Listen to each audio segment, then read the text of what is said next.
In the harsh, dry sea sun, the world's deadliest showdown between apex predators unfolds across the African savannah.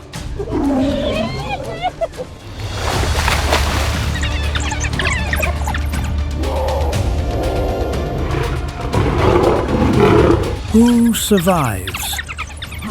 Comment where you're from before the journey to African savannah. World's deadliest showdown of apex predators.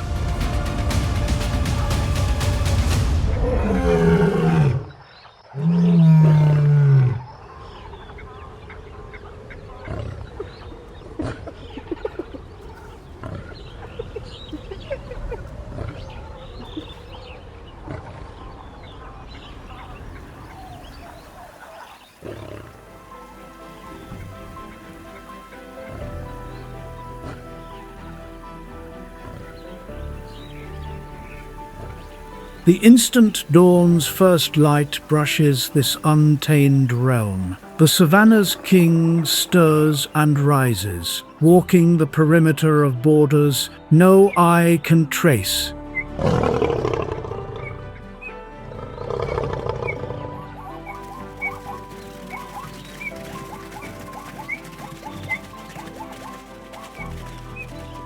Yet every wild animal that draws breath upon this earth understands they are unbreakable.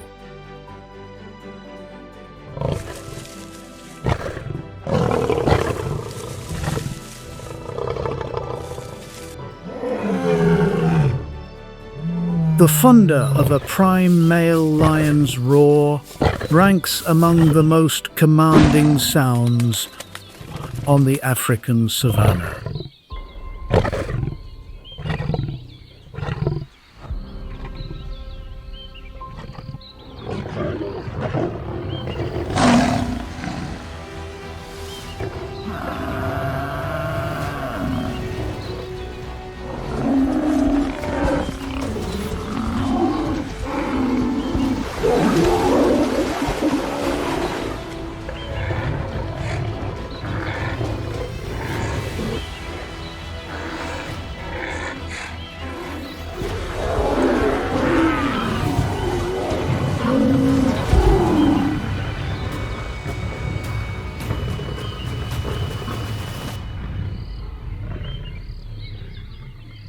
How long can this pride leader hold his ground and keep his coalition intact? Share your prediction in the comments below.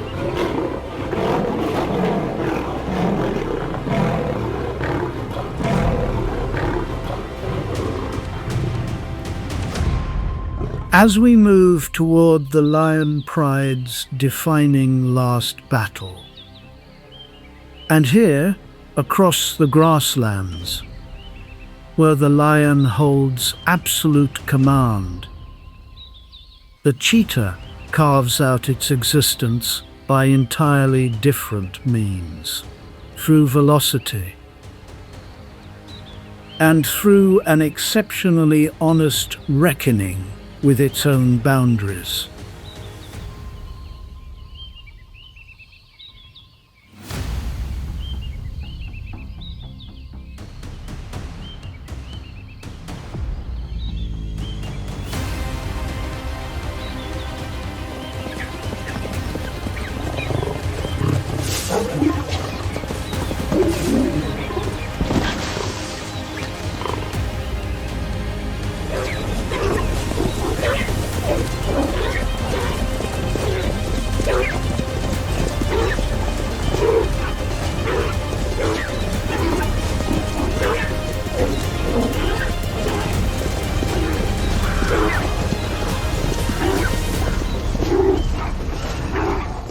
When the chase is over, the cheetah's body demands recovery time.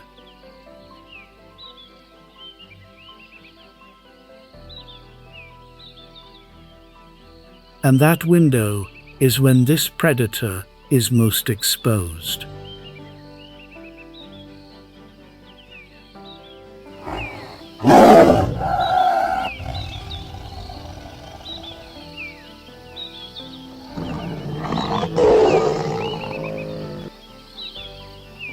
This is not failure. This is the hard-won wisdom of a species that understands. The only conflict worth entering is one that can be survived.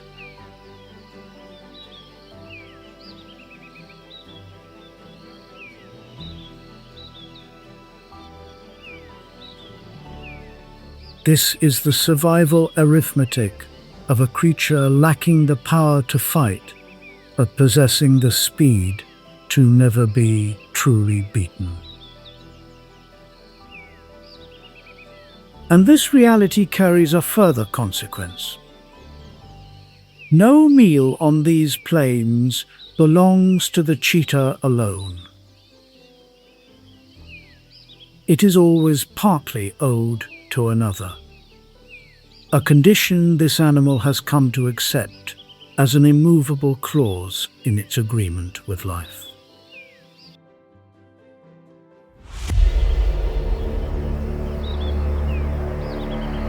At the same moment, the leopard's answer to the problem of protecting its kill is among the most creative solutions on the savannah. The treetops serve as the leopard's personal stronghold, beyond the reach of hyenas who cannot scale bark, and out of reach of lions too heavy to climb with any ease.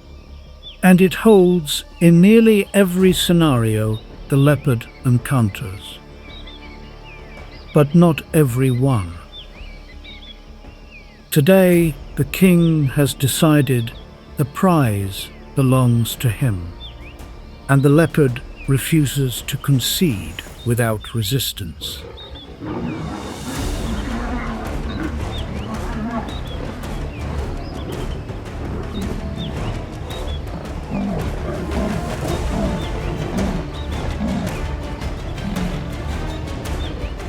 In this standoff, neither power nor speed will decide the result.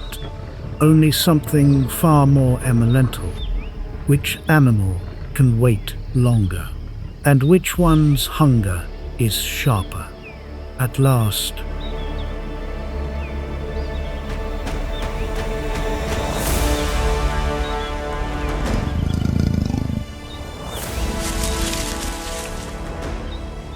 no genuine clash takes place. The lion claims the kill without effort. The leopard surrenders the kill without surrendering its life. In the arithmetic of survival, that outcome is one this species can absorb. The leopard knows it. Another tree will rise on another evening, in another stretch of darkness, where the breeze carries its secrets differently.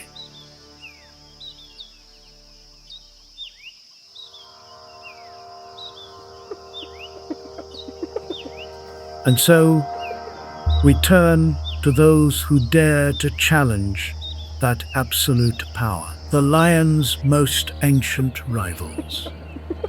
The spotted hyena ranks among Africa's most complexly social carnivores, surpassed only by the lion in this regard.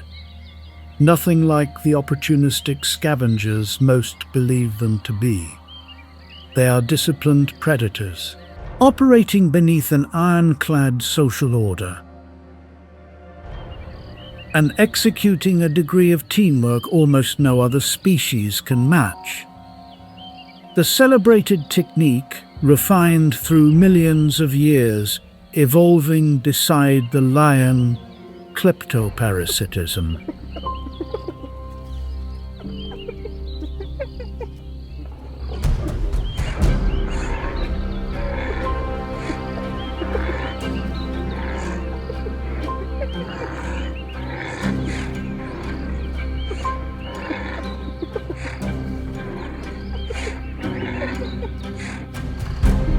Taking what others hunted. The moment of pride of lionesses brings, but the signal has already gone out. Through odor, through the circling of vultures overhead, and through the countless cues that every creature on this landscape reads.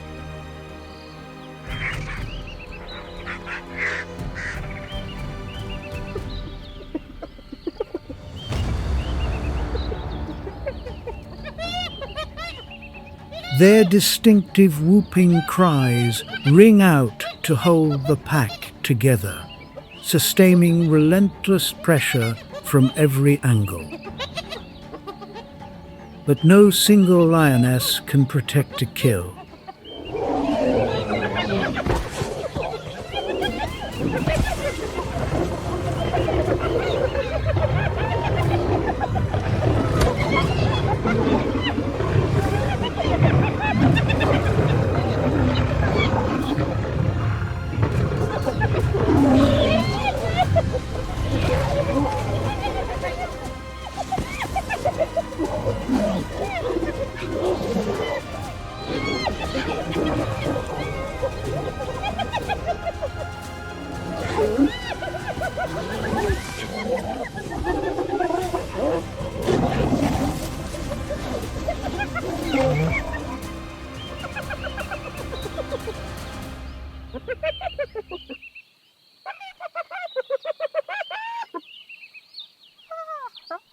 Everything shifts the moment a male lion enters the scene.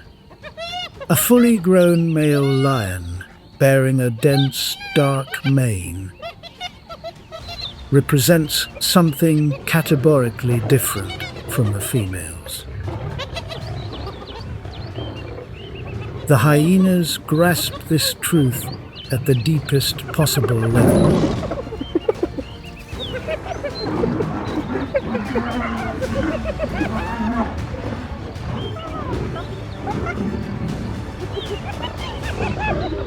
Through an inherited knowledge carved into their genetic code across 1,000,000 years of shared existence.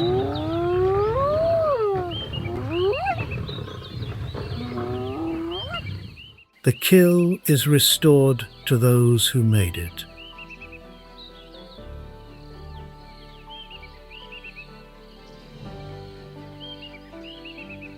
The male coalition's primary purpose is not pursuit and capture. Their function is to stand as a wall between the pride and everything lurking beyond the firelight. Every threat that might destabilize the pride, be it the hyena clan,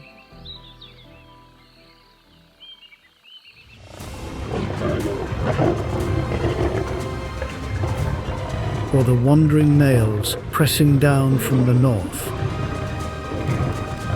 whom this pride cannot forever avoid confronting. Their hour is fast approaching.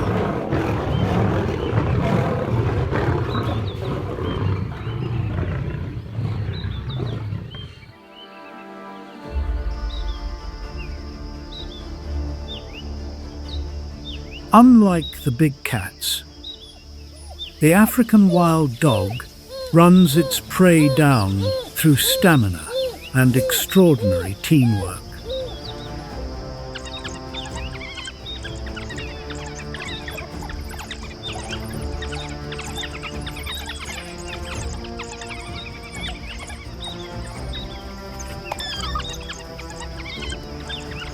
However, the moment a lion moves into the path of the chase, the kill becomes the property of the one who did nothing to earn it.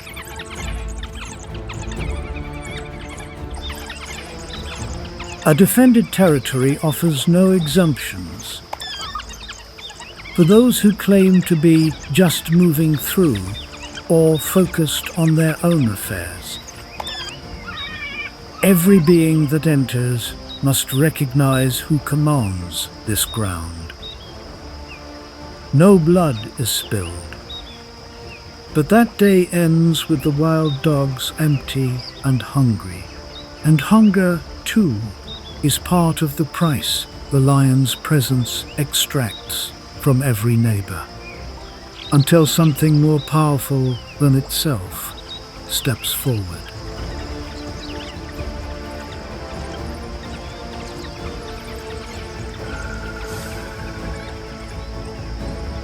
The pack travels as one coordinated body.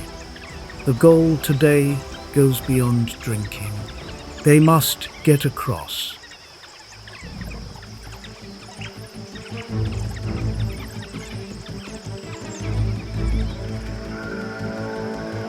Ten individuals, loud and tightly bonded. They have arrived at the crossing point.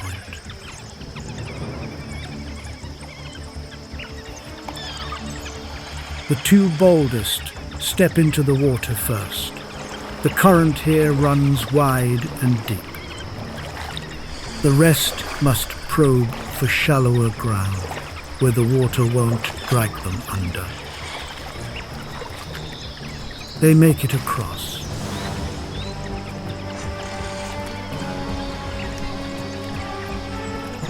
Something is tracking them.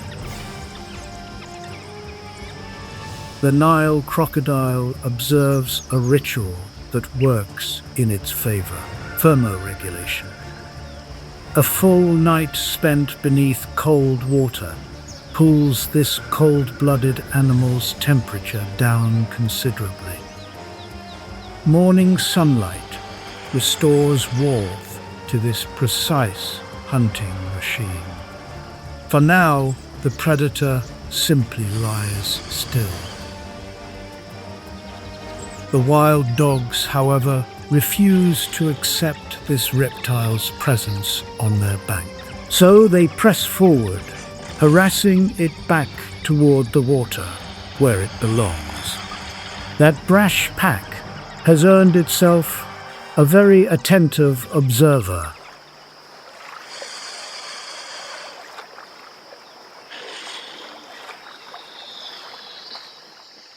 In this unforgiving realm, a lioness dedicates herself to shielding her offspring from every threat.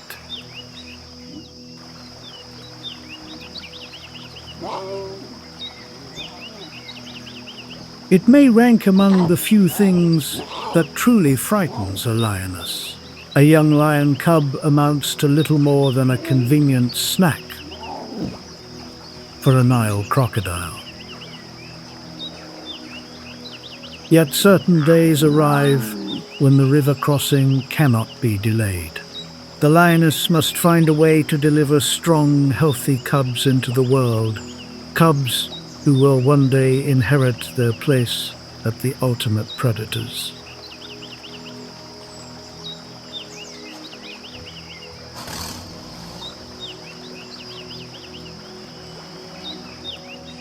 Where the crocodile reaches the outer limits of its sovereignty,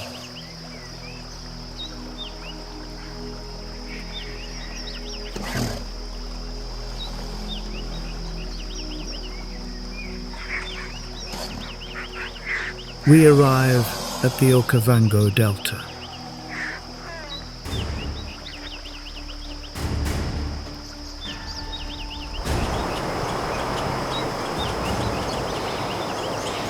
The floodwaters have risen. The mightiest hunters of the river are operating at their absolute peak.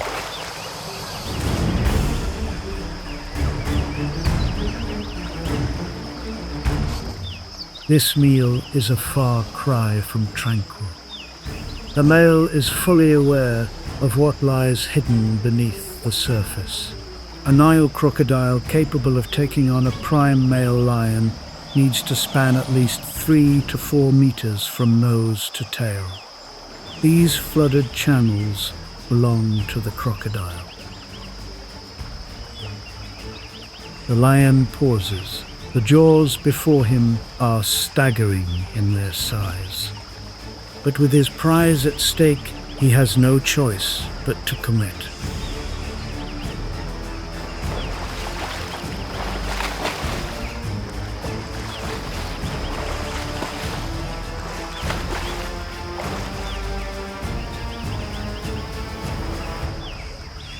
The young lion strains to pull the carcass free, but the crocodile will not relinquish what the river has delivered to it. A male lion, with his mass and power, can afford to pause and choose not to engage. But what happens when the animal facing the crocodile has nowhere to go?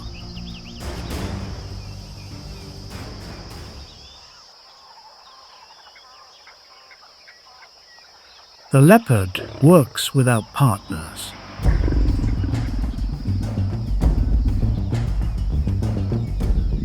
In 95% of situations, this solitude is an asset. No other savanna predator can hoist a carcass, sometimes heavier than itself, 6 meters into an acacia's branches. A 38% success rate, the poorest among the large carnivores. What the leopard lacks in frequency, it makes up for in waiting.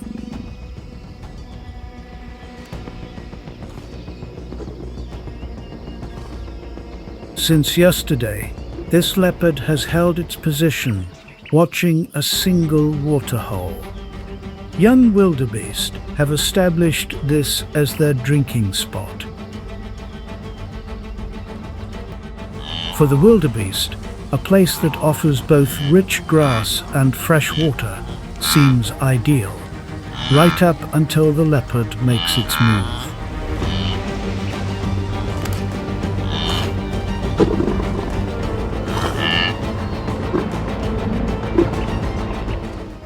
This female has survived 7 full dry seasons. She controls every square kilometer of this ground. Each visit to open water is a calculated risk. The Nile crocodile regards every animal that enters its stretch of river as a potential target. At this moment, though, the lion pride is preoccupied with something far more immediate than a leopard. A weakness they cannot see has begun to show. The pride's males can still hold the hyenas at bay after dark. They can still strip a kill from any rival predator.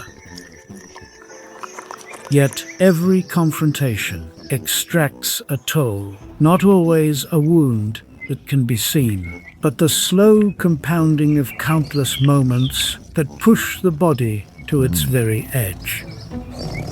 That cost announces itself in their scent, a language the nomadic lions can decode from far across the plain.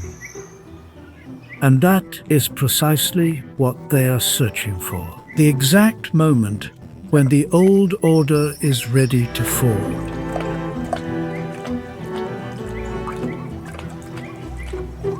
Young male lions are driven from their birth pride, while still relatively inexperienced.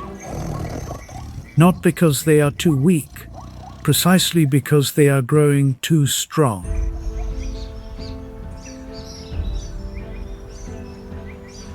Strong enough for the resident a man can see others, which cannot be remembered. 14:10. Researchers have named the years that follow the nomadic phase.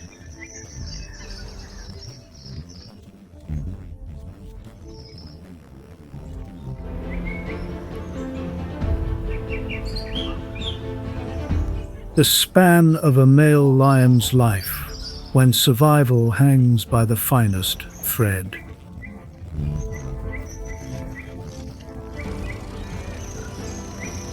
Only those who survive, particularly those who last long enough to find an ally, carry the qualities needed to one day displace the males holding the great prides. How often scent marks are renewed speaks to how alert the defenders remain.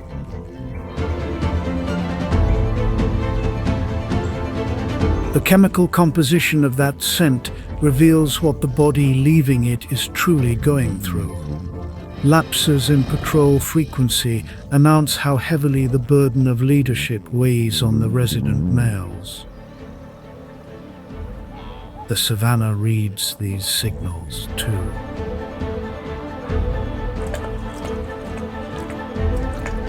Animals that survive by reading the predators around them start making quiet, calculated shifts in their behavior, keeping wider margins from particular hunting grounds, adjusting how and when they feed.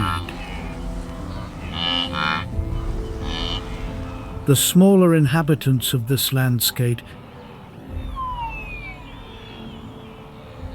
quietly vacate the zones where conflict remains unsettled. And the pride, too, senses it. A fierce battle is inevitable.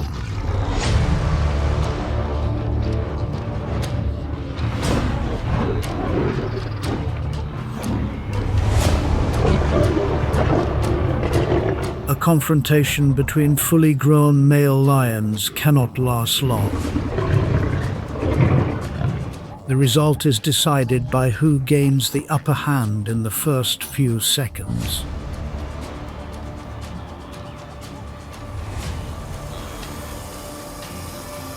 That advantage goes to whichever side moves in greater unison.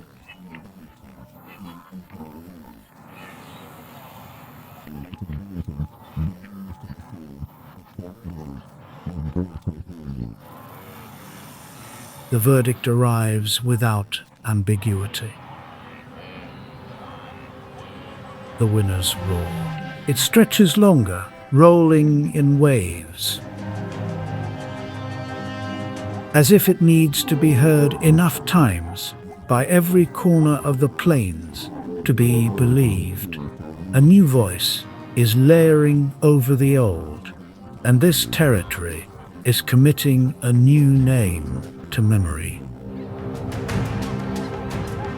One chapter has closed, and a new one opens, through a passage that will remake everything. As the takeover, the incoming males move systematically through the pride.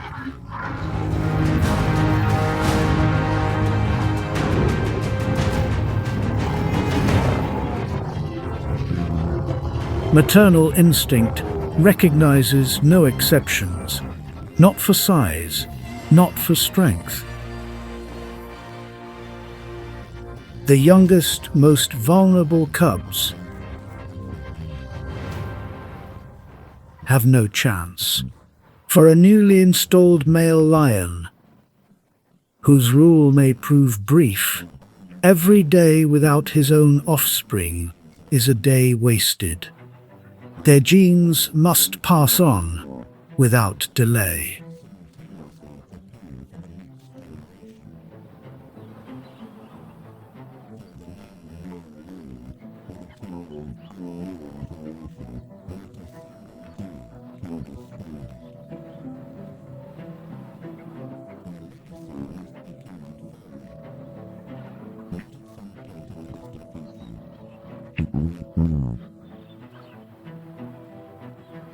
Does nature operate beyond the reach of morality? We welcome your thoughts in the comments. In the immediate aftermath, the silence that settles over the pride is unlike any other silence. Those who study lion behavior call this the phase of social reconstruction, when every rank, every bond, and every shared priority within the group is being renegotiated from nothing, now that the unifying power that bound them has disappeared. The land begins absorbing the new master's presence, the way it always does, layer by layer, new scent marks overwriting the old. until the fragrance of what came before dissolves in a night's downpour. And only the living truth of the present remains.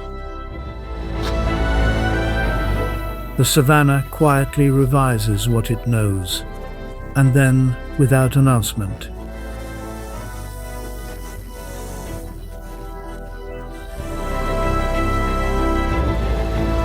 the maternal instinct does what it has always done, reaches toward what comes next, even when the path leads through the ashes of what has just been taken.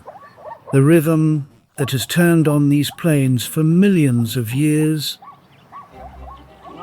resumes its quiet rotation, life simply continuing to do what life has always known. Yet, in the acacia groves east of the old territory, a single cub waits the offspring of a mother who fled deep into that fate night. As the days pass, he is taking his first cautious steps beyond the shelter of the undergrowth. Should he grow large enough, and should the new males feel secure enough in their position to overlook his existence, he may one day find his way back, or he may not. For now, this cub is alive, and on these plains, simply having survived that night provides enough of an answer for today. Whatever tomorrow demands, it will be faced when it comes.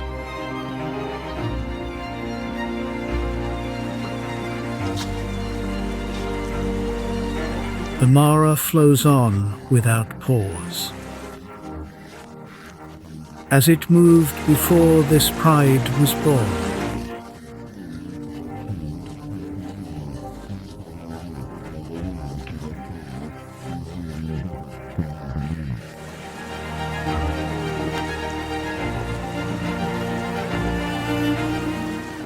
The ones who stand at the river's edge today are unfamiliar shapes, a different scent, a different roar. When the next dry season comes, the cycle starts over.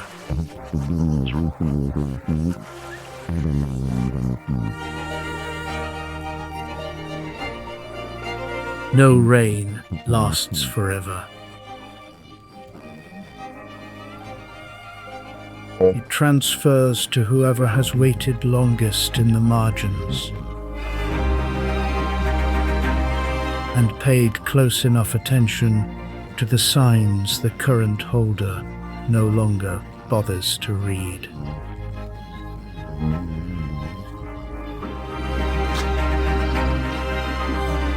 And who will command this stretch of ground when the next dry season arrives? At what price? Leave your thoughts in the comments, and don't forget to like, subscribe, and turn on notifications as we push forward into even deeper stories of survival, starting right now.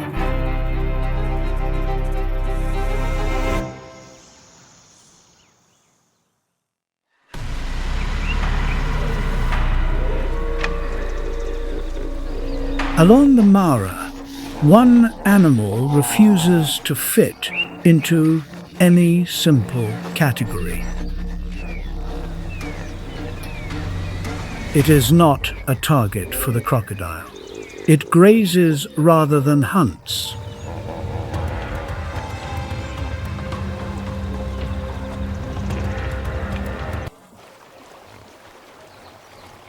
One aspect of the crocodile-hippopotamus dynamic is almost always missed.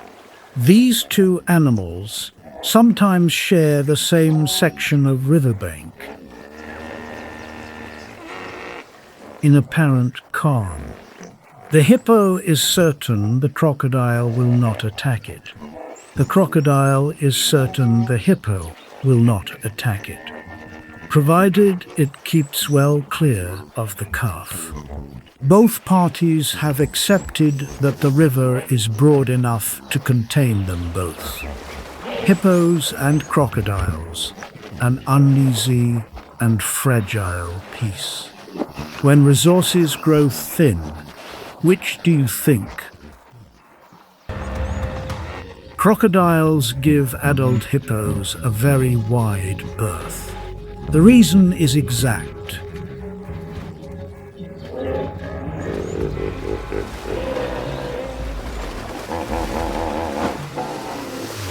Hippo canines measure 36 centimeters, longer than the forearm of a grown human being. No part of an adult hippopotamus represents manageable prey. Hide 5 centimeters deep, a physique built of solid muscle,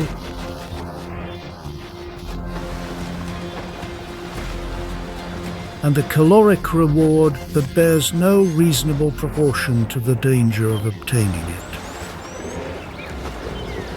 The calves, however, are an entirely different equation.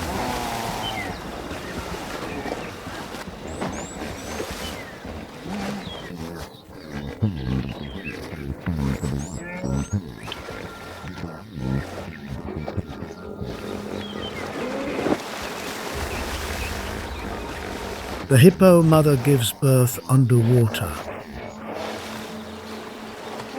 By misfortune, the calf arrives during the Great Migration, the period when the river carries the highest concentration of vulnerable animals in the year.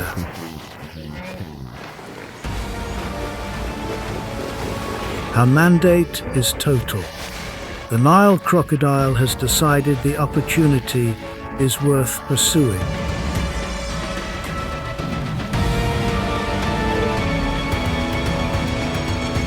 For the 14 days that follow the birth, the mother enforces a 9-meter exclusion zone around her calf.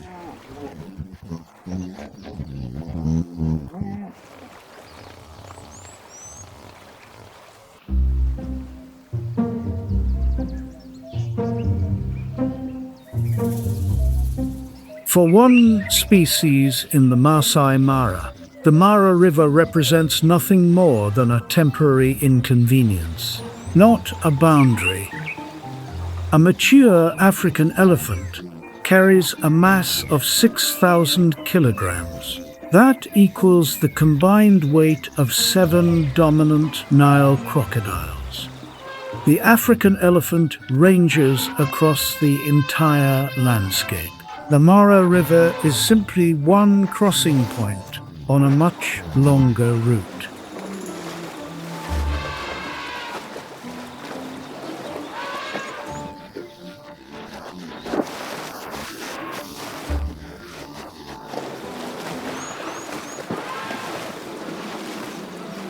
The Nile crocodile, sharing that stretch of river, has already sensed the approaching mass through its pressure-detecting skin receptors.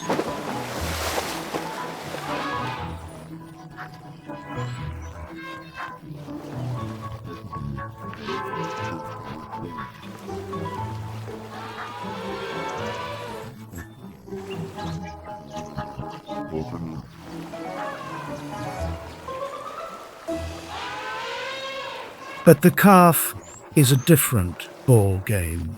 A small calf weighs 120 kilograms. This size is something a crocodile might find manageable. And this is why the herd maintains a specific formation when crossing the river.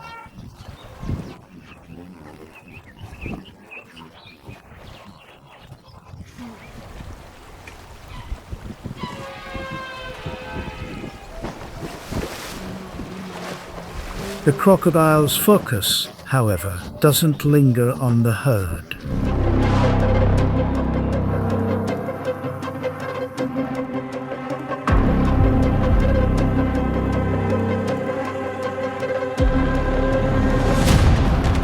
A study tracking 7 large buffalo herds across the Maasai Mara found 73% of all water visits happen either at first light or in the hour before sunset. The heat is bearable, the light sufficient to see danger. Yet not so intense, it drives up body temperature dangerously. And more practically, dawn and dusk are also the hours when crocodiles are actively repositioning, hauling onto the bank as the day heats, retreating to the water as afternoon cools, making their locations in those brief windows readable. A readable threat is a manageable one.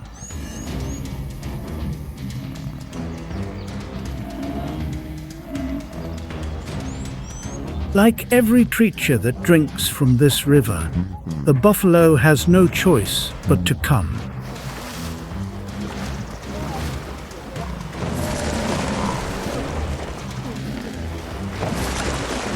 Thirst overrides caution, even when the cost of drinking may be life itself. When the herd walks to the river, no single animal is choosing alone. The collective organism moves as one.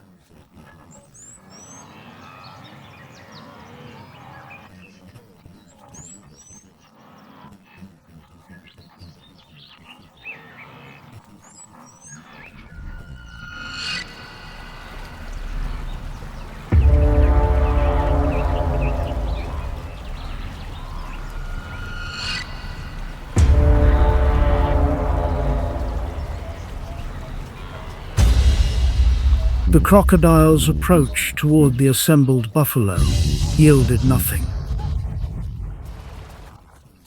Time to reposition and reconsider. Every ambush specialist operates by the same core rule. Never strike where the target is strongest.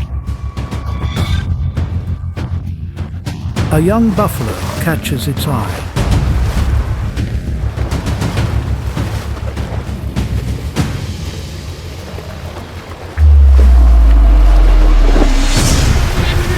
The calf fights to pull free from the grip below the surface. Every effort burns reserves faster.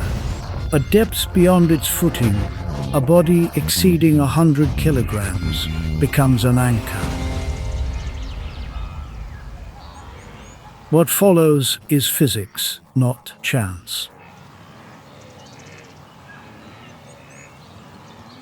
Over millions of years, crossing river have evolved into something more precise: biological selection points. Those already compromised face significantly higher odds of being taken. Not savagery, selective pressure. Every buffalo that reaches the far bank carries forward the genetic inheritance of every ancestor who managed the same crossing.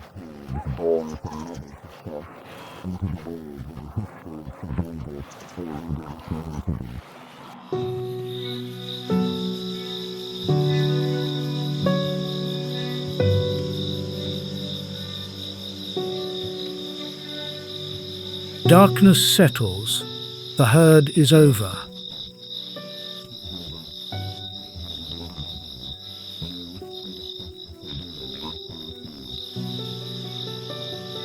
One did not reach the other side.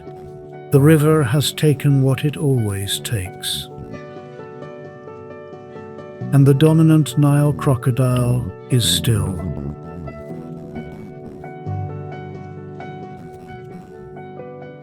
It endures.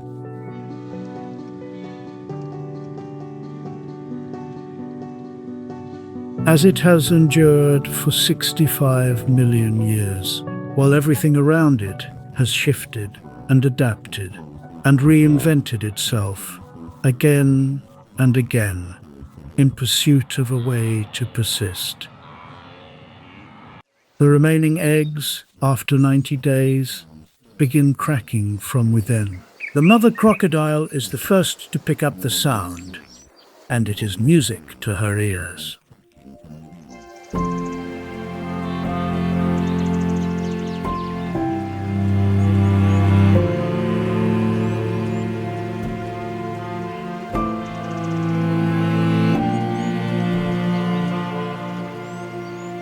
She tenderly collects each hatchling into the interior of her jaws, the same jaws capable of shattering bone, and transports them safely to the water.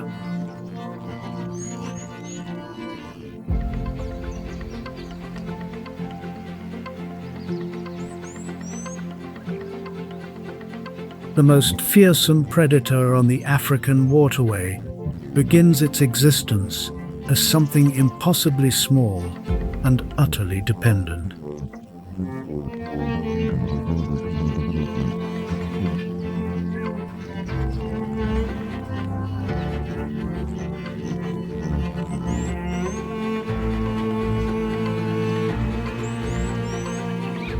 The young lion cubs, for their part, have not yet learned what the river means, have not yet felt its pull or its resistance, have not yet paid its toll.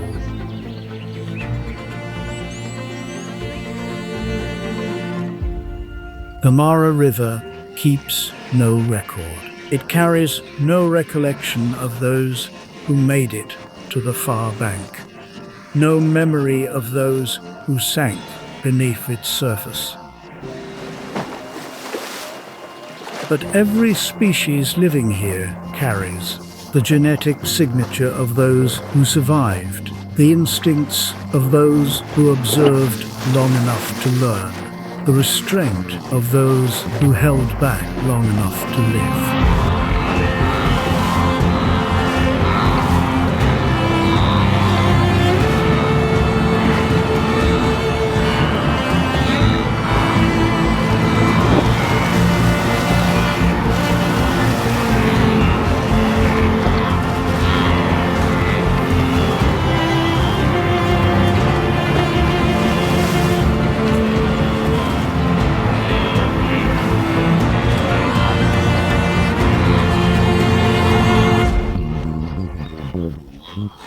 And the unseen line endures, where the Nile crocodile's dominion opens, where the lion's dominion closes. Let us know your thoughts in the comments, and please hit like and subscribe before we move into the most sweeping story of survival on the African continent, beginning right after this. Unlike most predatory young, these cubs enter the world already equipped.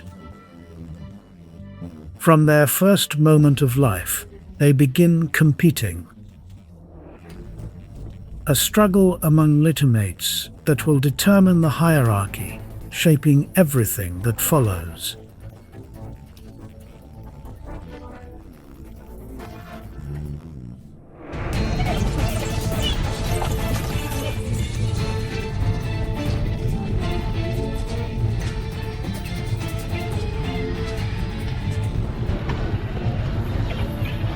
The offspring of the highest-ranking female inherit easy access to food and complete protection.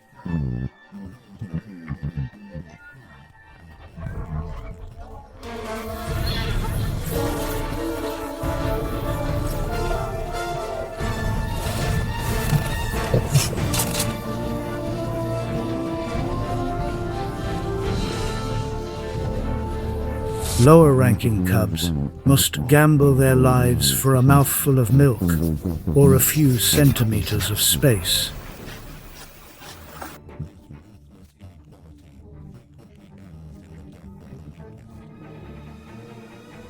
In many cases, just one cub navigates the violence of those first weeks.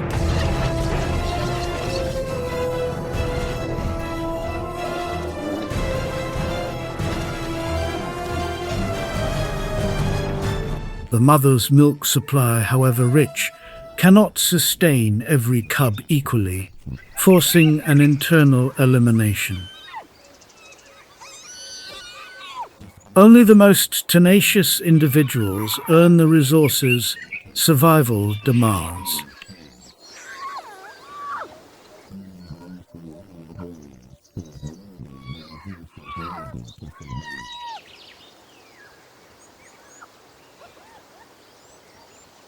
Through the earliest weeks, the cubs remain buried underground, held away from a world that would consume them. The dark becomes the chamber where their bodies strengthen and their instincts for survival grow sharp. By the second or third month, the moment of emergence can no longer wait. What lies beyond the entrance demands far more than boldness alone. The established clan receives the arrivals with relentless, assessing attention. What look like games quickly reveal themselves as genuine tactical drills, with consequences that are entirely real. Seasoned veterans observe every motion of the young with focused scrutiny. Sprint exercises and ambush simulations function as genuine tests of adaptive ability rather than play. What happens in this window determines who the clan will build on and who the Savannah will eventually take.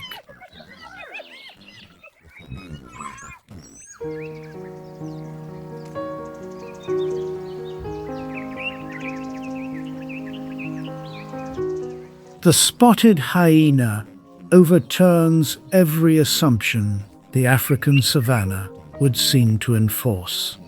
In this species world, ultimate authority rests entirely with the females, natural tacticians of exceptional clarity.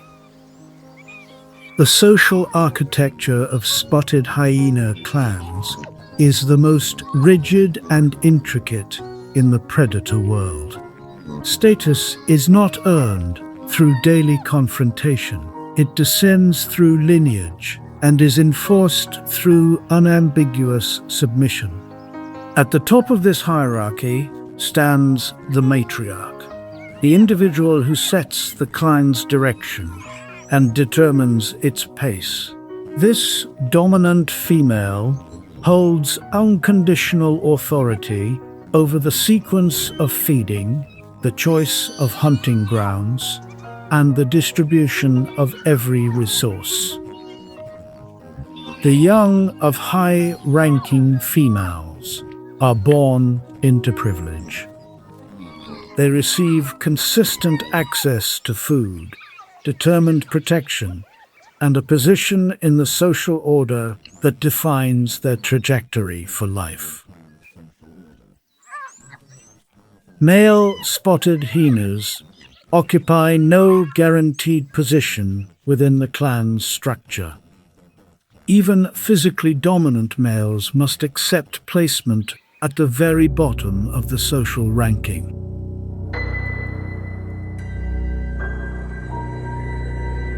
When they reach adulthood, they are forced out and must navigate foreign territories alone. There, survival depends entirely on reading the room and making themselves invisible until an opening appears. The physical form of the spotted hyena represents thousands of years of refinement under extreme selective pressure.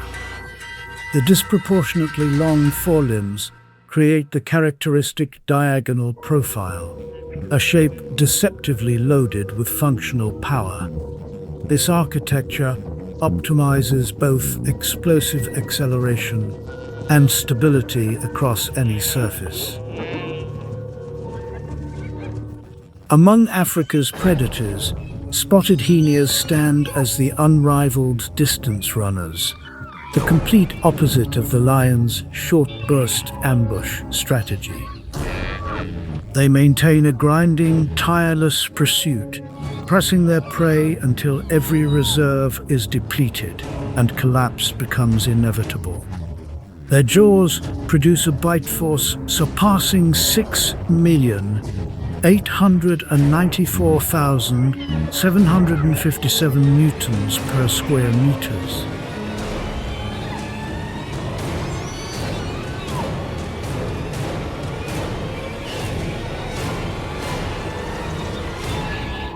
A level of muscular force that reduces the densest bones to splinters with unsettling efficiency. The sensory apparatus of the spotted hyena has been calibrated to extraordinary acuity. A carcass kilometers downwind, the subtlest movement in dense thorn scrub, nothing passes unregistered. Night vision, capable of cutting through total darkness, turns them into something between predator and fentanyl.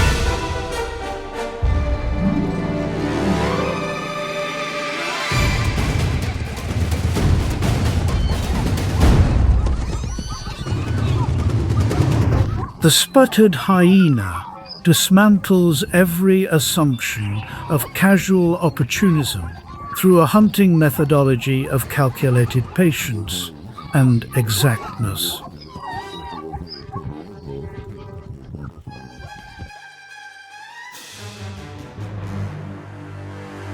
Chance plays no role. Each strike is the product of intensive and disciplined preparation. The approach begins with testing, never a blind rush, the moment a candidate is spotted. As if the white hand rouse out a response from the north below the head.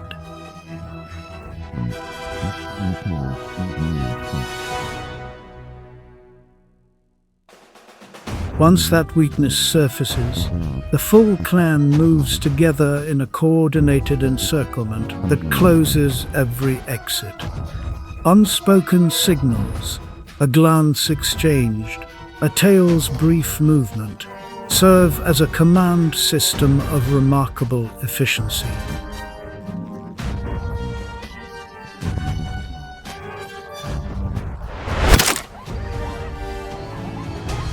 Every clan member assumes a defined role, from lead pursuer to lateral blocker, sealing every potential escape.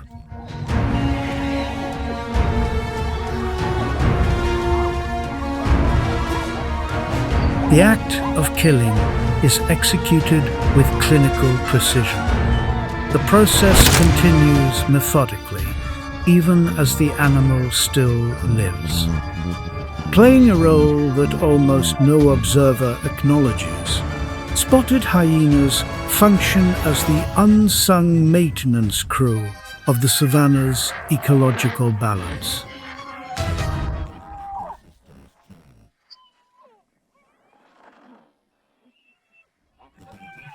Their ability to process what every other predator walks past makes them a link in the chain that cannot be removed without consequence. The digestive tract of the spotted hyena is an evolutionary achievement, operating with gastric acid of exceptional potency.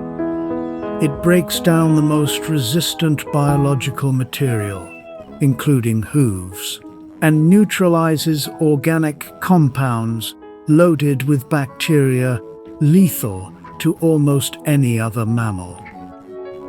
Carcasses that would sicken a lion are processed by spotted hyenas without consequence. By consuming and eliminating pathogen-dense material from the environment, they function as a disease control mechanism for the broader ecosystem.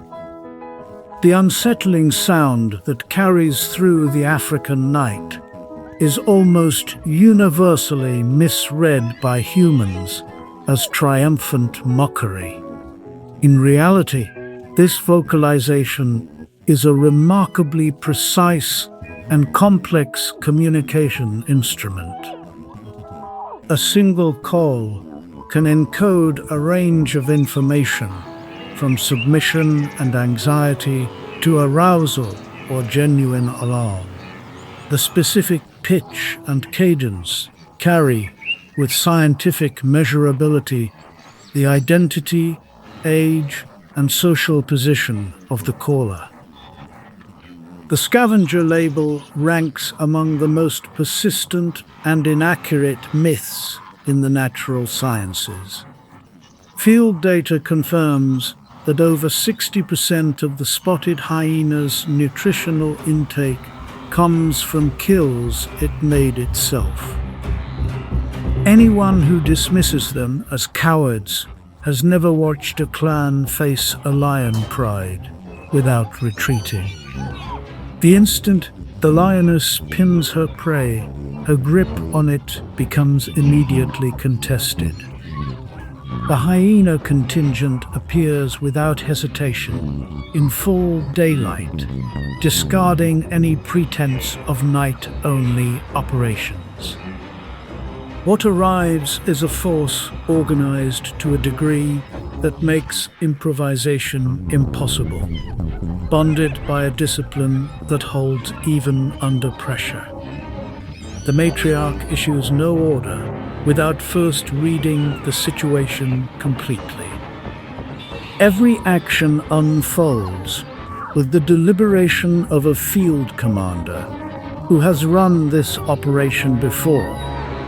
One measured look from her is sufficient to instantly redeploy the entire formation. Forward movement is locked, retreat is cut off, and patient predators seal the perimeter. The trap draws shut around a target that has no awareness of how completely it has already lost. For all the lion's physical dominance, the hyena clan overwhelms through sheer numbers and relentless guerrilla pressure. Jaw force exceeding 6,894,757 newtons per square meter, applied from multiple directions, simultaneously dismantles any capacity to hold position.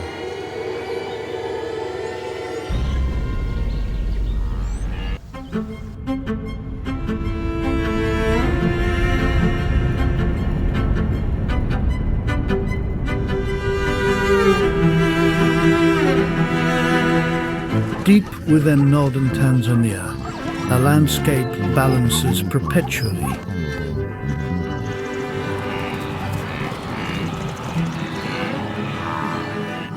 Between abundance and annihilation.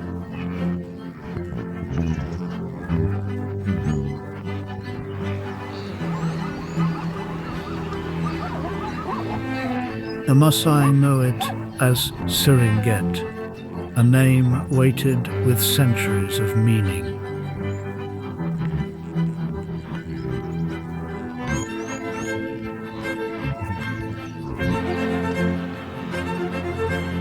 Pushed north as the northeast monsoon retreats, millions of hooves set in motion.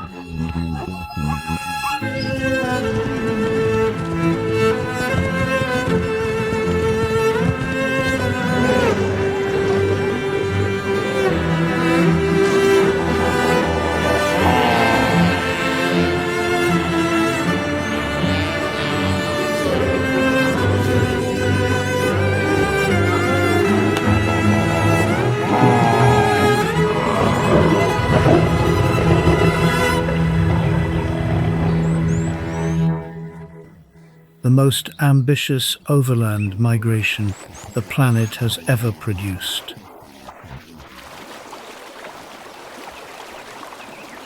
By February, the first rains have stitched a vivid green layer across the southern flatlands. The Serengeti becomes the most remarkable birthing ground on Earth.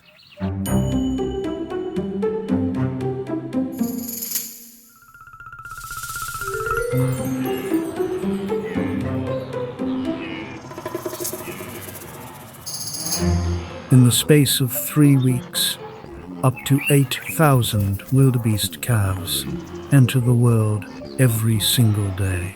This is predator satiation.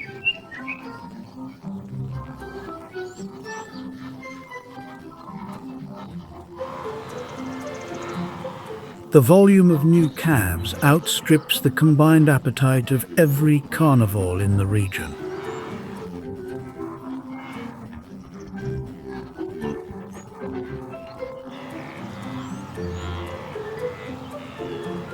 Under the merciless equatorial heat, the crushing weight of survival can push a mother toward abandonment. One break in the bond between her and her newborn,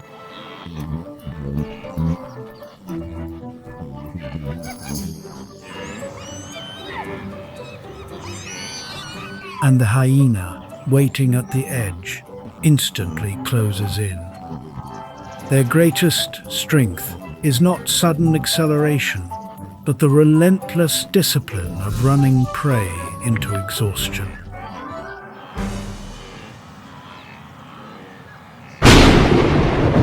Their greatest strength is not sudden acceleration, but the relentless discipline of running prey into exhaustion.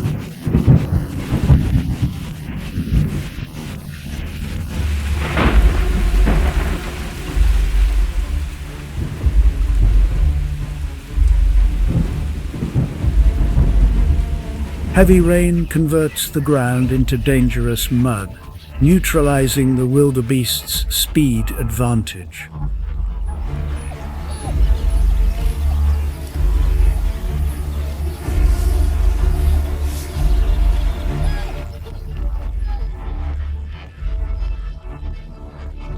The wild dogs execute separation.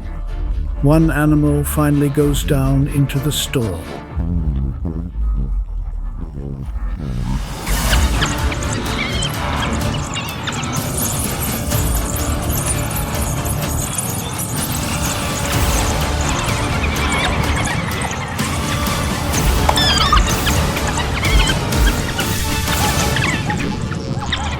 On the ancient granite outcrops called koppias, baboons survey the transformed landscape from their elevated vantage point.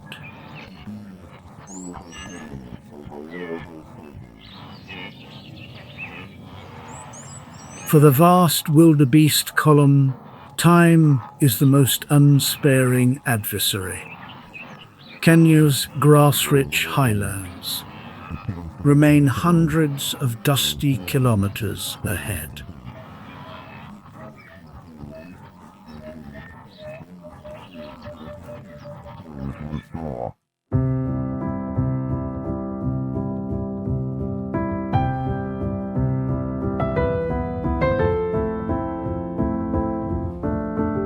Within the churning disorder of the migration, a zebra herd reduces its pace as a birth approaches.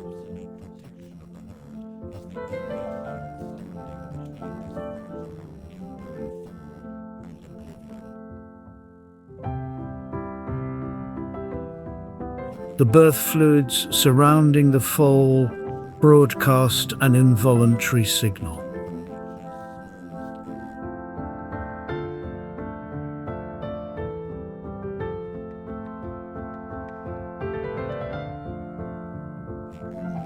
One that reaches every acute predatory nose within range.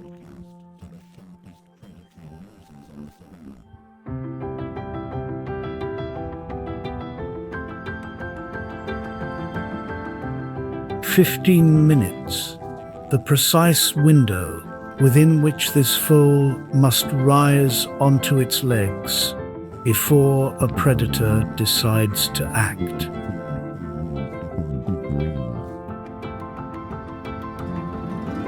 Only the mare's ferocious protective drive holds a line between her foal and the hyena's patience.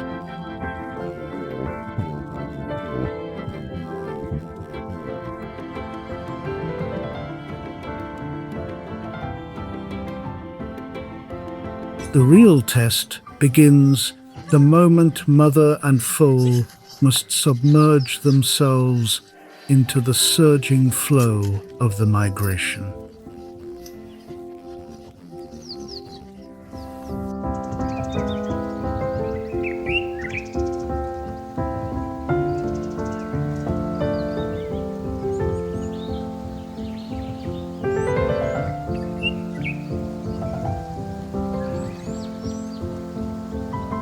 Having navigated the parched crater rim of Ngorongoro, the great migration at last reaches the Kenyan grasslands it has traveled so far to find.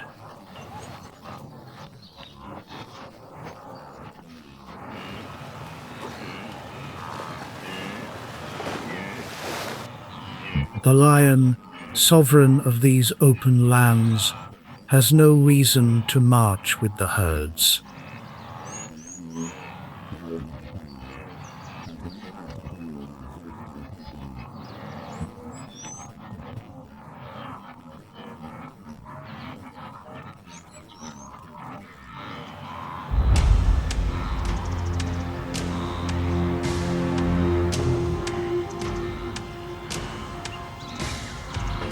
Tucked against the outer edge of the chaos, it uses forward-facing stereoscopic eyes to conduct a precise assessment of every individual within reach.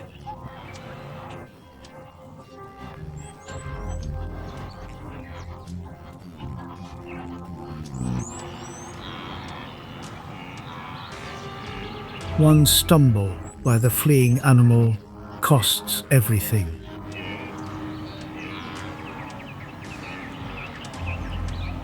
Predator encounters are not a risk on this journey, they are a certainty.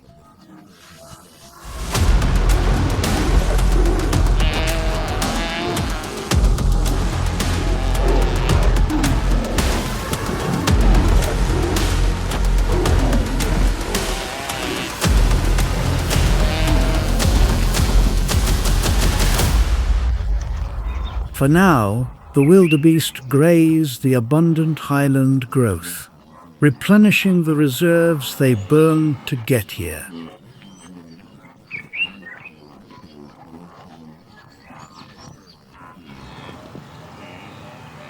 Eventually, the ancient pool reasserts itself, setting the immense herd in motion southward toward Tanzania.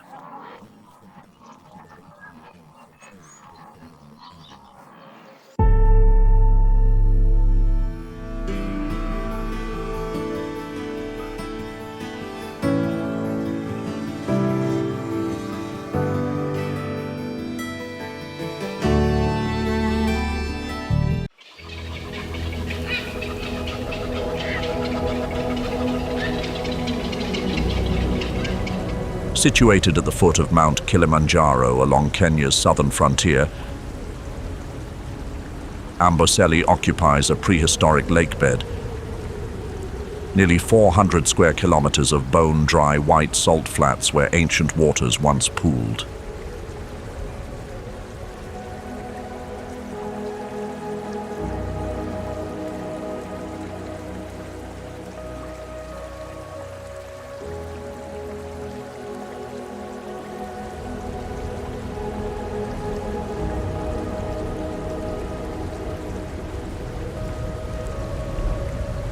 Amboseli exists as two landscapes in tension.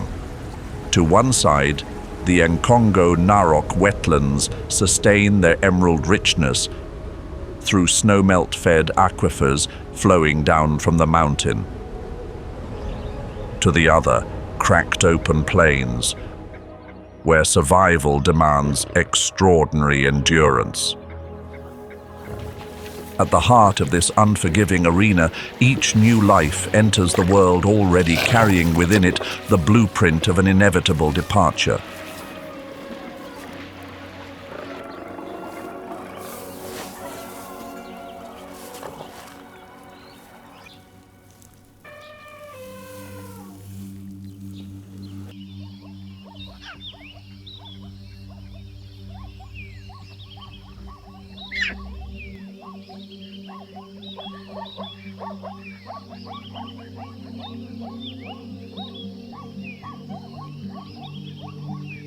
The Serengeti imposes relentless pressure on its residents.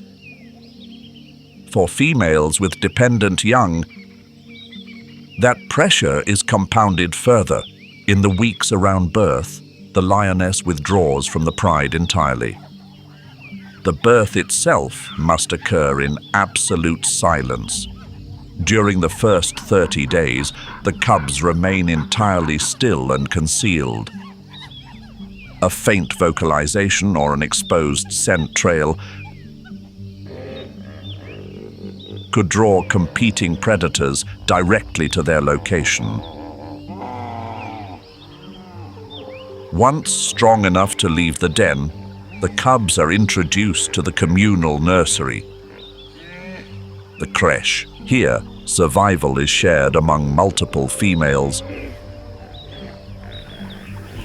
through a tightly maintained system of collective care.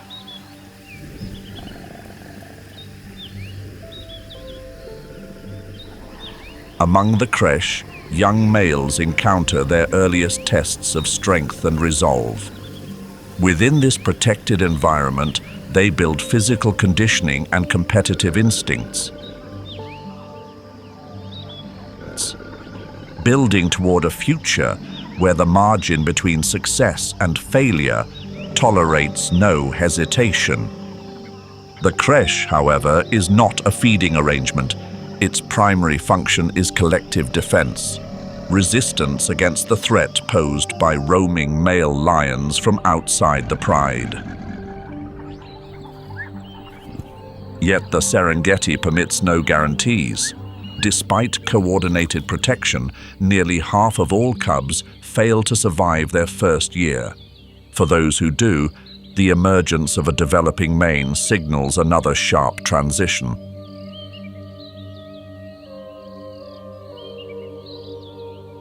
Expulsion of young males is initiated between 18 and 36 months of age.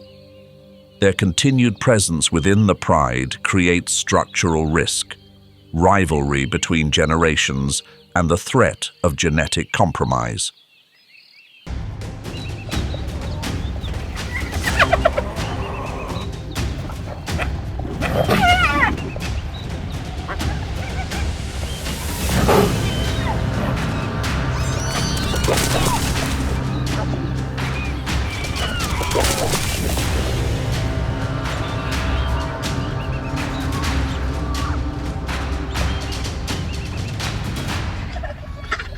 At 8 weeks, the innate behaviors of a high-order predator become apparent. The diet shifts steadily from milk toward meat. With caloric demands accelerating, meat consumption in early weeks accounts for approximately 25% of an adult female's intake. Between 3 and 8 months of age, that proportion climbs to 50%. By 10 months, the mother begins actively instructing the young male in stalking and ambush technique.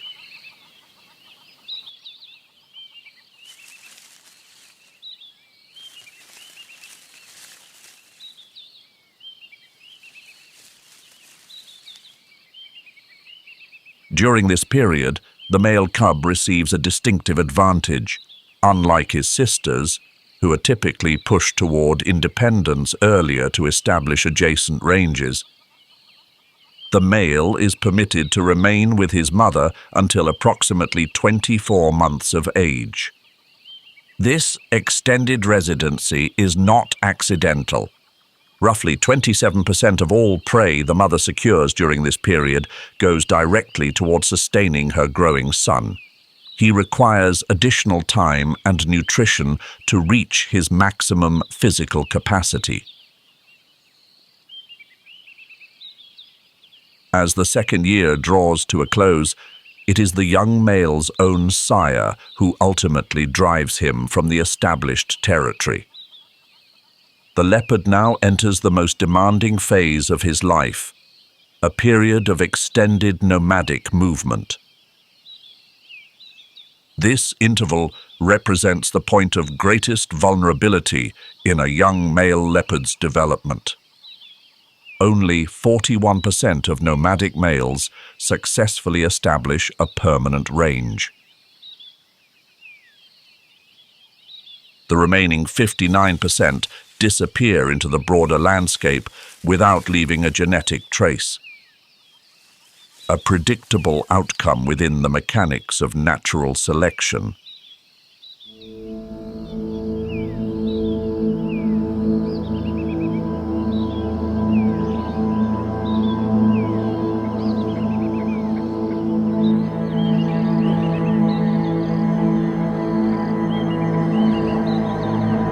As the dry season strips the last remaining moisture from the ground, the savanna has no tolerance for the solitary.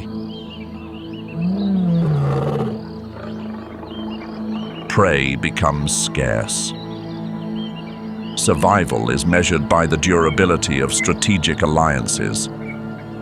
Coalition.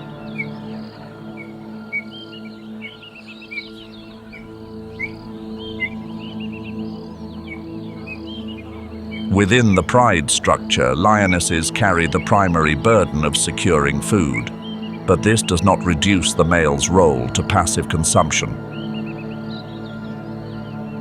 During their nomadic years, males must independently secure every meal, receiving no assistance from others.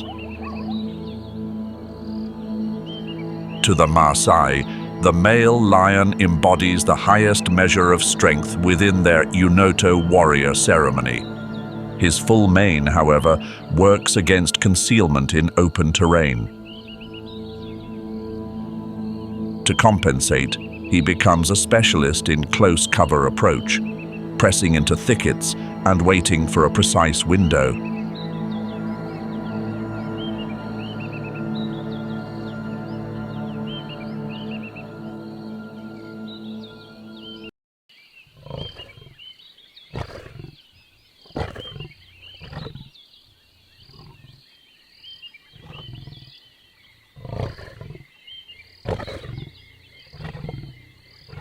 Fewer than 1 in 8 dispersing males will eventually secure and hold a pride of their own.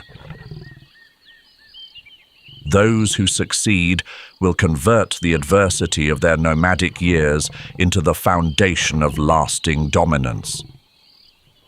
Their legacy is written in the lineage of those who inherit the land after them.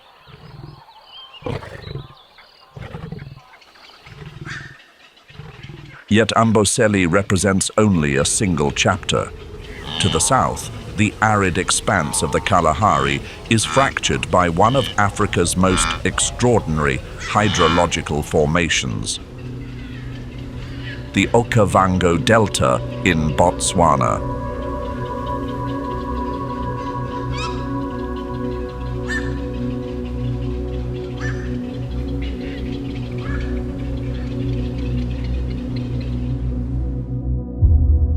By measure, the Okavango is an inland river delta spanning more than 15,000 square kilometers.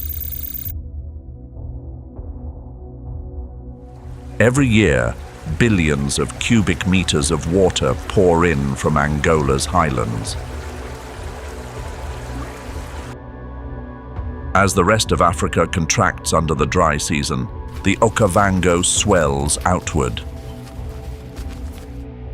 transforming bare ground into navigable waterways and isolated green sanctuaries. To the Baye and Hambukushu peoples, the Okavango is a living record, its channels traced by generations of Mokoro canoes through walls of papyrus.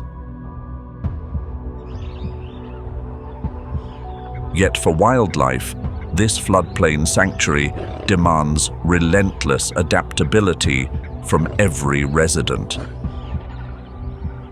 Here, one predator has refined its social architecture into a precise instrument of collective endurance. In much of the animal world, females anchor the pack. But among African wild dogs, males outnumber females significantly.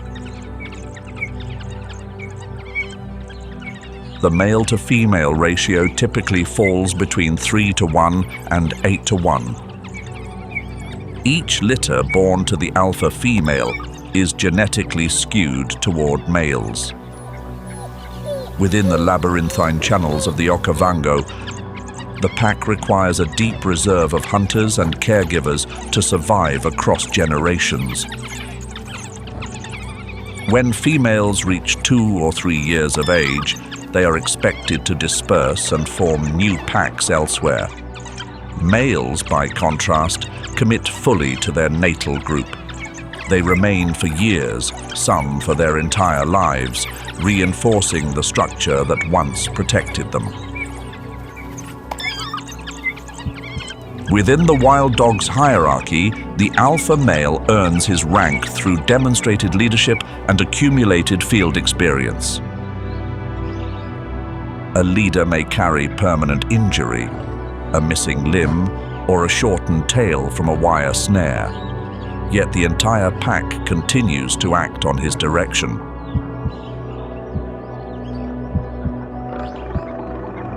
In the pack, individual survival has no meaning if the collective cannot sustain forward movement. When the group is divided between launching a hunt or holding position, they reach consensus through repeated sneezing. Once the count crosses a critical threshold, collective will override the alpha pair's preference.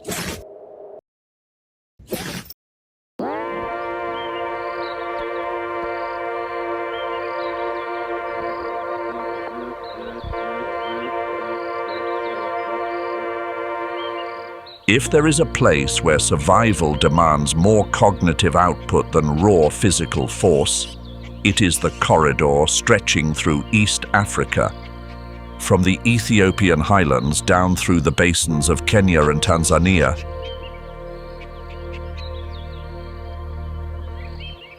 This landscape was shaped by rifting that began millions of years ago.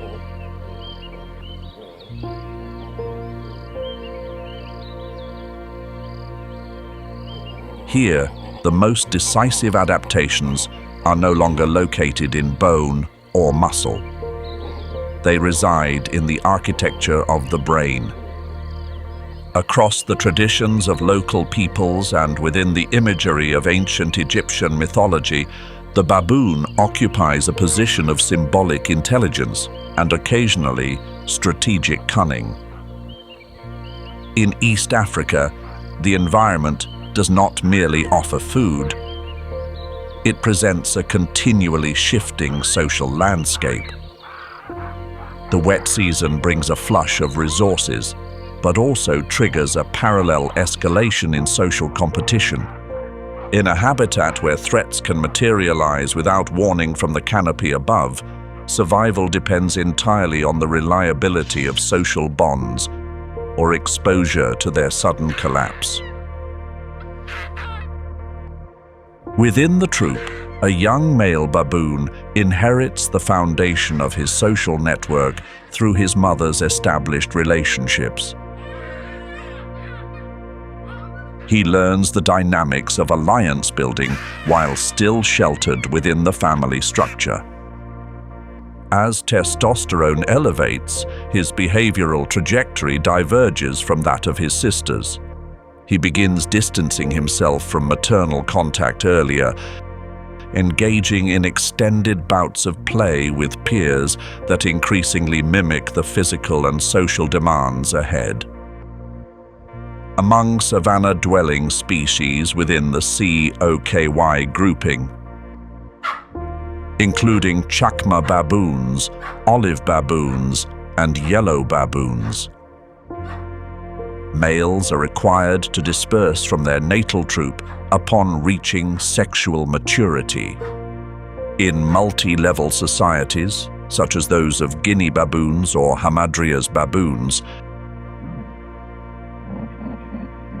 males tend to remain. they build a denser, more intergenerational social structure in which strong kinship bonds substantially reduce the frequency of severe conflict.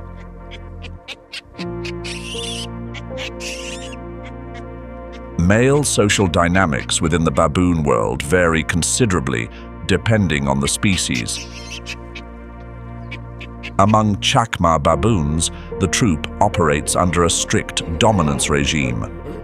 Males demonstrate their physical condition directly to establish and reinforce rank.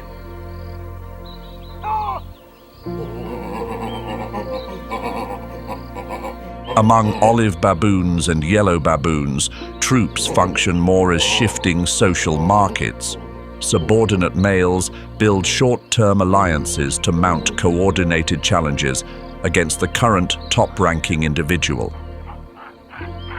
When the alpha's position weakens, access to females falls to whoever has positioned himself most effectively.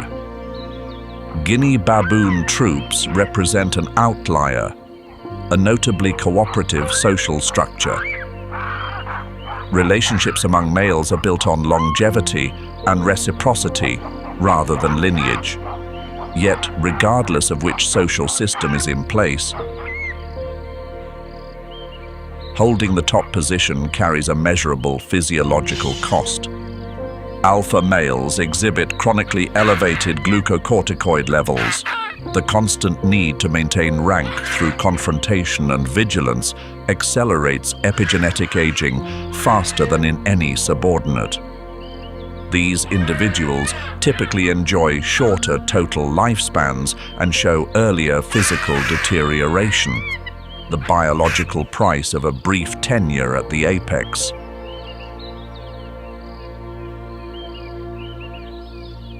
To sustain alliances and diffuse tension, male baboons engage in elaborate greeting rituals that involve a mutual display of physical vulnerability.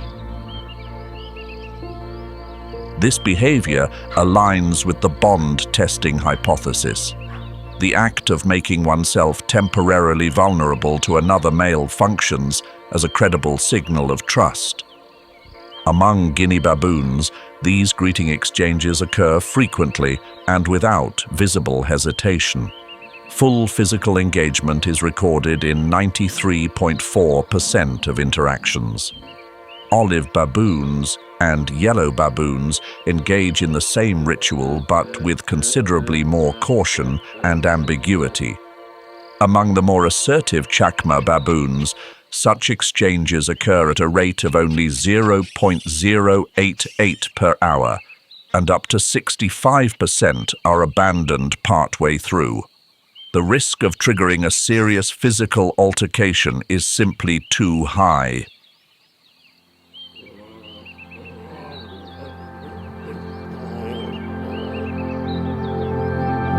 Another dry season has run its course. In its final weeks, the grasses of the Katisunga plains have bleached to ash gray, brittle underfoot and highly combustible.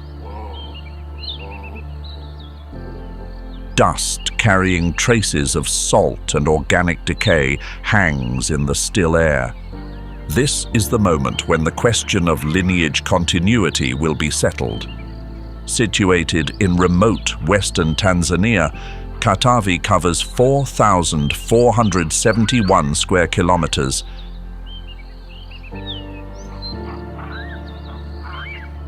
and is among the continent's least visited ecosystems. Local belief holds that Katavi draws its name from Katabi, a hunter regarded as a founding spirit of the land. According to tradition, his presence is said to persist within the ancient tamarind trees. Katabi and his wife are believed to remain as unseen observers, witnessing each generation's passage through the landscape. Katavi's terrain is shaped by the Katuma River and the remnants of two former lake basins, Katavi and Rukwa. During the rains, this system floods extensively, supporting dense and productive wetland habitat. By October, the height of the dry season, the Katuma River has contracted to a narrow corridor of dense silt, carrying the sulfurous weight of stagnant organic matter.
Should a pack member sustain a debilitating wound, the remaining dogs shift into an unrelenting support role, attending to the injured with consistent care.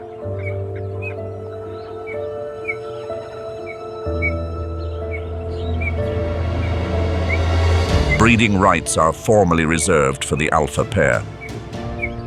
Yet to preserve loyalty, beta males, the steadfast brothers, are occasionally permitted to father offspring. This calculated concession keeps the pack's most capable hunters in service. Still, not every male remains. Around 37 months of age, groups of age-matched brothers frequently choose to break from the pack and venture outward. Their dispersal journeys can stretch to 240 kilometers across open and unfamiliar ground. Each crossing into foreign territory triples the risk of lethal encounter.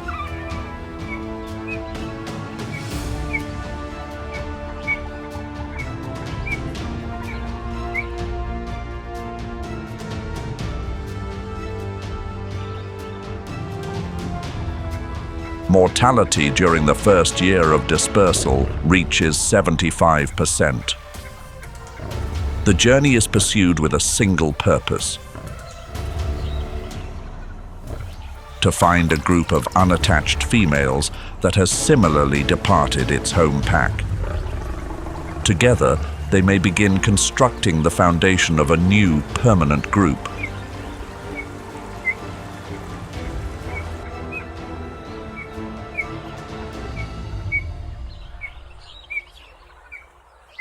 The probability of a lone male retaining sole control of a pride is approximately 17%, with tenure typically lasting fewer than 12 months.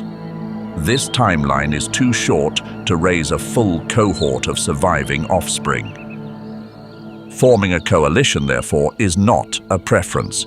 It is the necessary path to lasting reproduction. Coalitions divide broadly into two categories based on relatedness. Kin-based coalitions typically bring together brothers or cousins who grew up within the same pride. Larger alliances, those numbering 4 to 9 males, are almost exclusively composed of individuals sharing a common bloodline. Within large coalitions, reproductive access is not distributed evenly. It concentrates around a small number of high-ranking individuals. Yet subordinate males accept this arrangement through the logic of inclusive fitness. By supporting close relatives, they indirectly advance the survival of their own shared genetic material. Non-kin coalitions, by contrast, tend to be smaller, typically 2 to 3 unrelated males.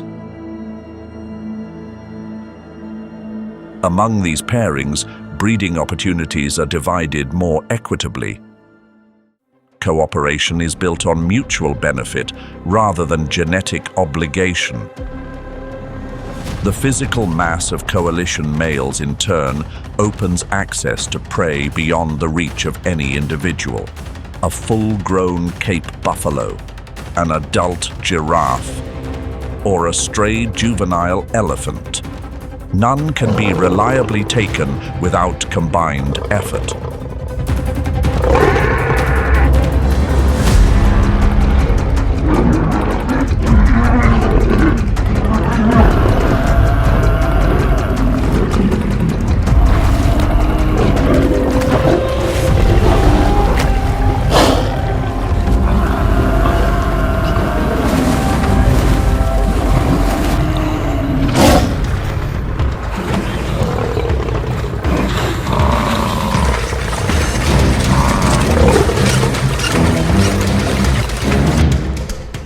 The ultimate goal of any coalition remains the acquisition of a breeding territory, control over a resident pride of lionesses.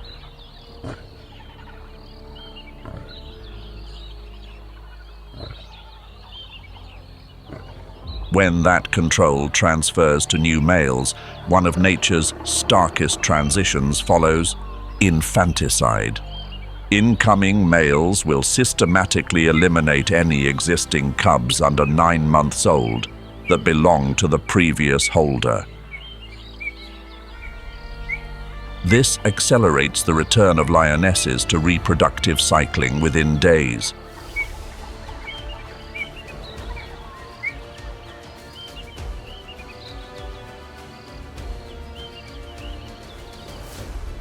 On occasion, under conditions of extreme resource depletion, mothers may themselves withdraw care from vulnerable young.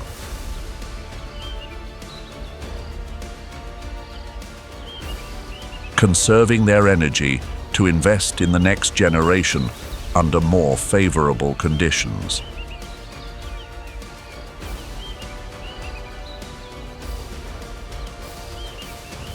Coalition size directly predicts tenure length. A pair of 2 males averages roughly 18 months of uninterrupted control. A coalition of 3 achieves a pride takeover success rate above 95%, with tenure extending to approximately 41 months.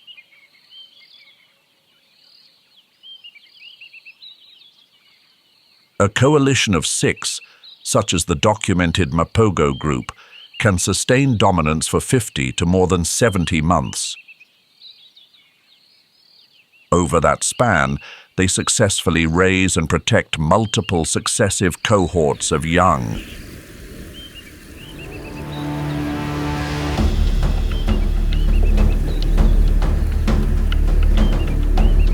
While the grassland's apex predators cycle through their contests of power,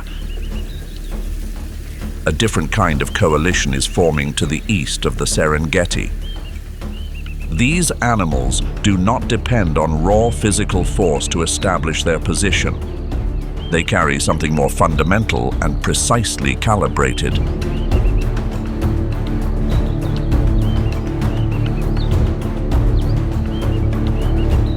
In Swahili, Namiri means big cat.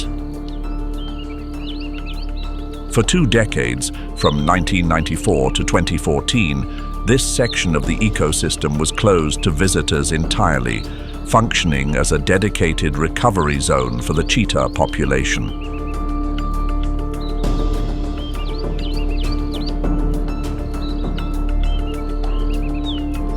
This open corridor functions as the premier high-speed environment in the natural world. Flat, unobstructed ground that allows the cheetah to reach its maximum velocity without negotiating terrain. Yet that same openness offers no cover from view. Only 2 outcomes exist in this landscape: to be the one being pursued, or to be the one initiating the pursuit.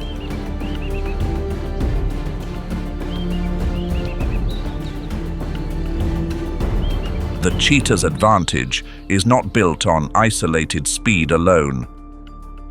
It is sustained by the enduring bond between brothers. Females reach independence around 2 years of age and subsequently live alone. Males, most often littermates, choose to remain together permanently, forming a coalition that persists for life. A male without brothers, or one who has lost his siblings, will actively seek to align with other unrelated males who are similarly without a group. Coalitions occasionally grow to 5 members, as demonstrated by the well-documented Tanno Bora group in the Maasai Mara. A coalition of 2 to 4 males operates with a notably balanced internal structure. This collective dynamic pushes hunting success from roughly 25% for a lone individual to approximately 60%.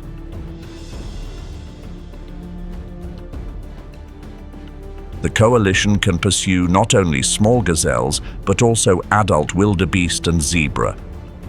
With more consistent access to food, the group becomes better positioned to resist kleptoparasitism from hyenas and lions. Within the coalition, individuals maintain an unusually close physical proximity.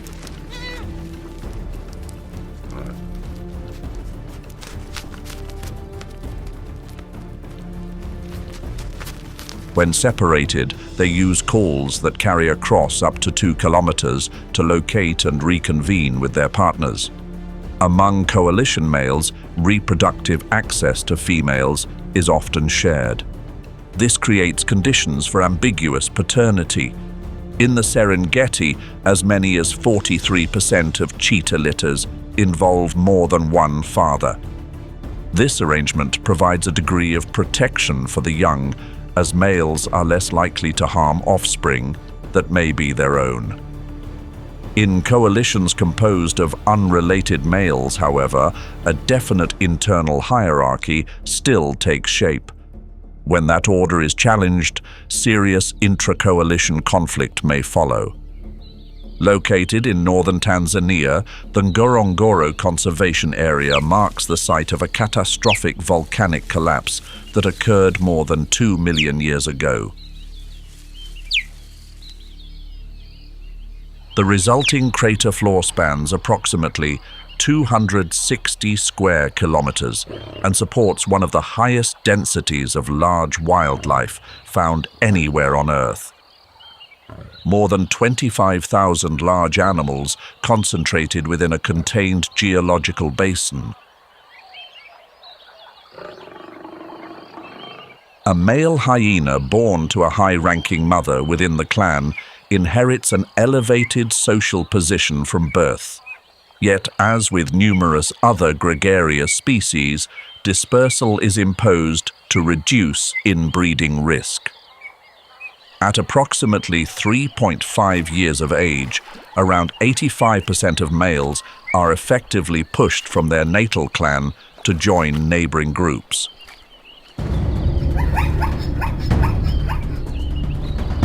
When the alpha female delivers her litter inside the den, the males assume their role as primary defenders. They rotate guard duties, confronting encroaching hyenas and competing predators to protect the next generation. Pups are consistently fed before the adults. Their access to food a standing priority within the pack.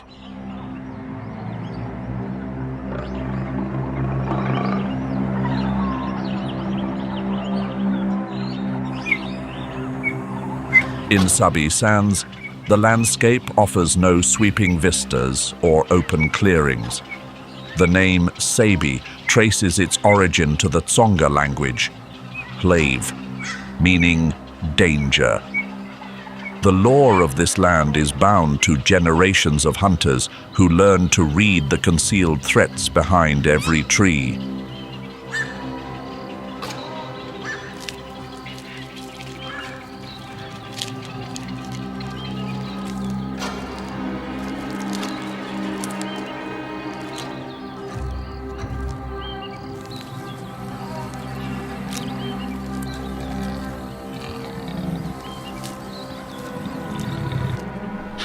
Sabi Sands today hosts the unrestricted movement of Africa's most secretive large predators. Its open boundary with the Greater Kruger allows continuous passage across the landscape. Every dense stand of vegetation conceals a watcher. Every sturdy branch may serve as a platform for something already claimed.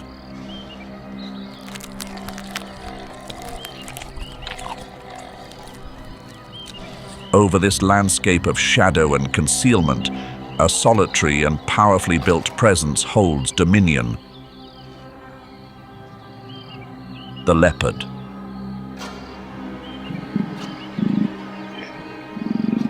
Adult males can reach 96 kilograms, approaching double the weight of a mature female. A male's territory may encompass up to 1,000 square kilometers of complex terrain. It is deliberately structured to overlap the ranges of several resident females. Within it, he operates as the dominant male, maximizing every reproductive opportunity.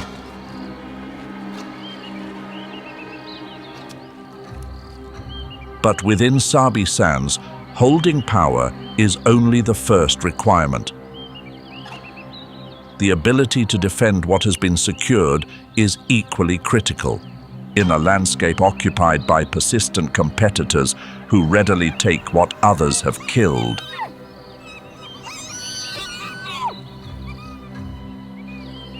Among them, hyenas and lions, the leopard has turned tree canopies 12 meters above the ground into a private cache beyond the reach of most competitors.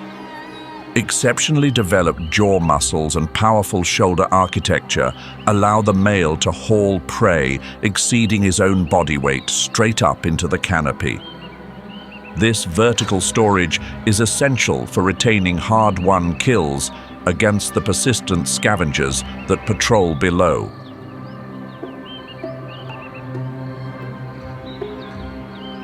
After a gestation of 106 days, the female leopard delivers between 1 and 3 cubs. To reduce the risk of discovery by lions, hyenas, and in particular, unfamiliar males of her own species, the mother must shift her cubs to a new location at regular intervals. The daily relocation may cover more than 1.6 kilometers through dense cover in search of more defensible ground.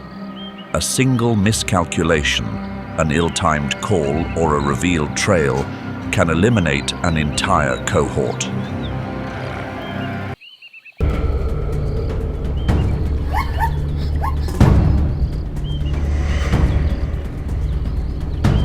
Only about 15% remain. Those who stay accept reduced access to younger females in exchange for seniority over any future immigrants.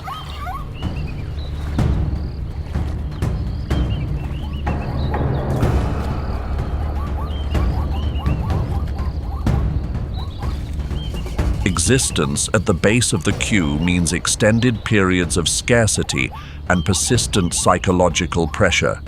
Those at the lowest standing must wait until all others have finished feeding before they may approach.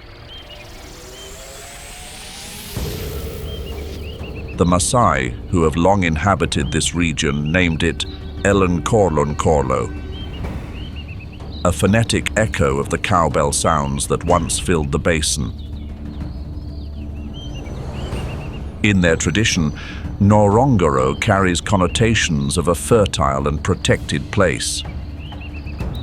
But for spotted hyenas, its enclosed boundaries define something closer to a rigid social structure than a refuge. A male hyena born to a high-ranking mother within the clan inherits an elevated social position from birth.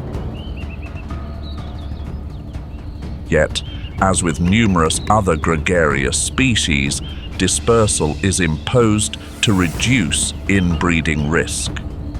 At approximately 3.5 years of age, around 85% of males are effectively pushed from their natal clan to join neighboring groups. Only about 15% remain. Those who stay accept reduced access to younger females in exchange for seniority over any future immigrants.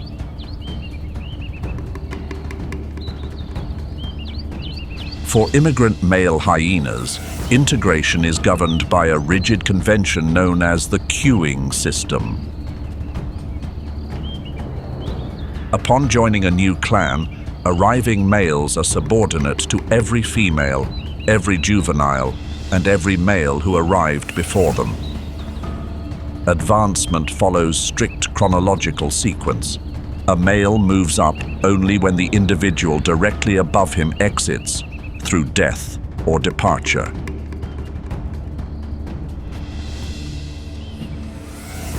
Existence at the base of the queue means extended periods of scarcity and persistent psychological pressure. Those at the lowest standing must wait until all others have finished feeding before they may approach.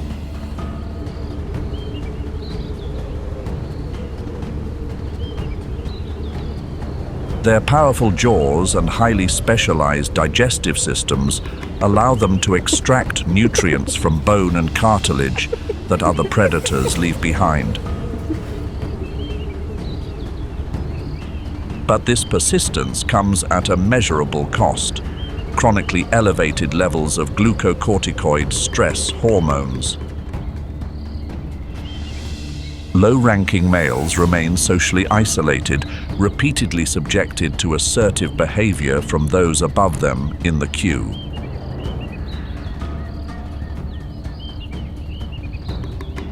Immigrant males generally avoid direct confrontation when navigating their position within the group.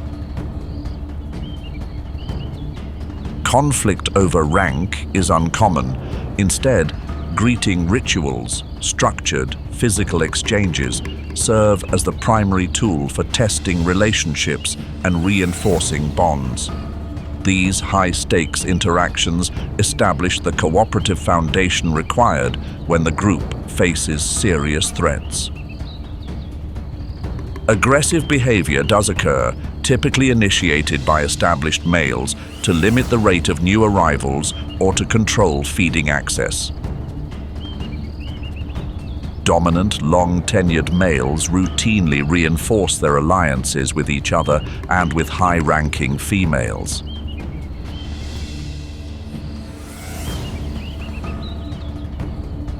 The objective is to maintain the stability of the queue and deter lower-ranking individuals from advancing prematurely.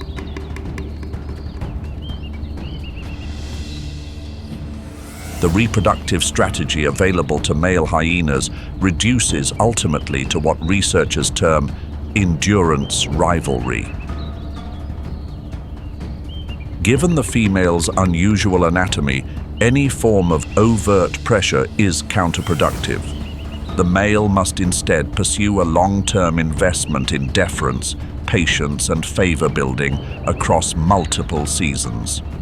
On average, an immigrant male requires approximately 2.4 years in low-status positions before achieving his first successful mating. Less persistent individuals commonly depart after 4 years without having reproduced. The most persistent males employ a method of close, consistent attendance, positioning themselves near high-ranking females over time. They deter lower-ranking competitors and intercept unwanted advances, waiting across months or years for a receptive moment.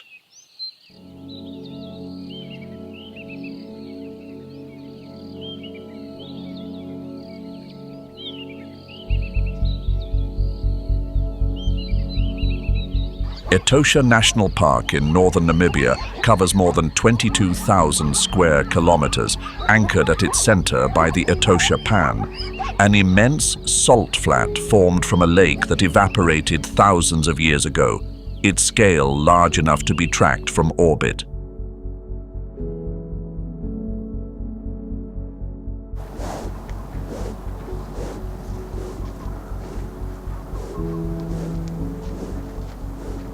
According to Haikum oral tradition, the pan was formed from the tears of a mother who lost her entire village to displacement. Geologically, this depression was once fed by the Kunene River as part of a much larger lake system, until tectonic activity redirected the river's course, leaving behind a 120-kilometer expanse of pale white sediment. Survival in Etosha centers on proximity to the waterholes. These are the gathering points where species with entirely different ecological roles are drawn into shared space. In Etosha, predation pressure combined with limited water access has produced zebra herds of notable social precision. The path of a young male begins inside the structured protection of a breeding herd, watched over by a dominant stallion and a network of mares. The timing of his dispersal depends largely on his species.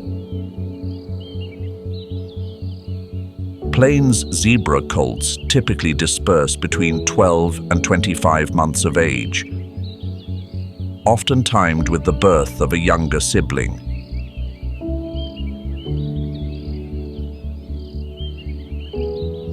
Mountain zebra males depart somewhat later, around 22 to 24 months.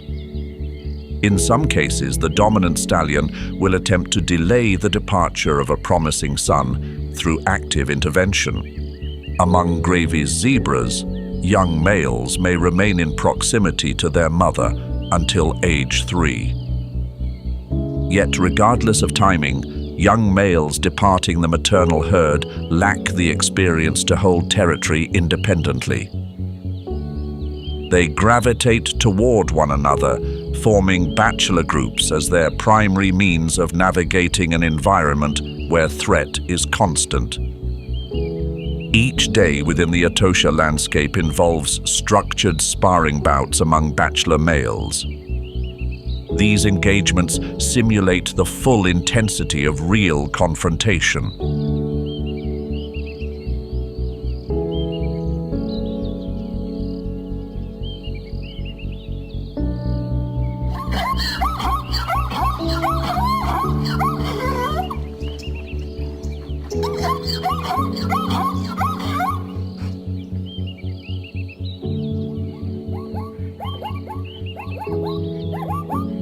These exchanges operate under an implicit rule, the 50-50 principle. To ensure the interaction remains cooperative rather than destructive, each participant must be given a roughly equal chance to gain the upper hand. This is how young males develop the mechanics of combat without damaging the companions they will depend on later.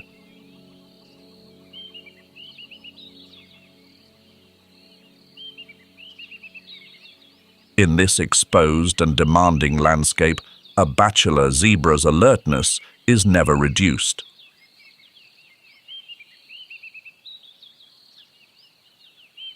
Gradually, as the male reaches 4 or 5 years of age, the drive to control his own reproductive future intensifies.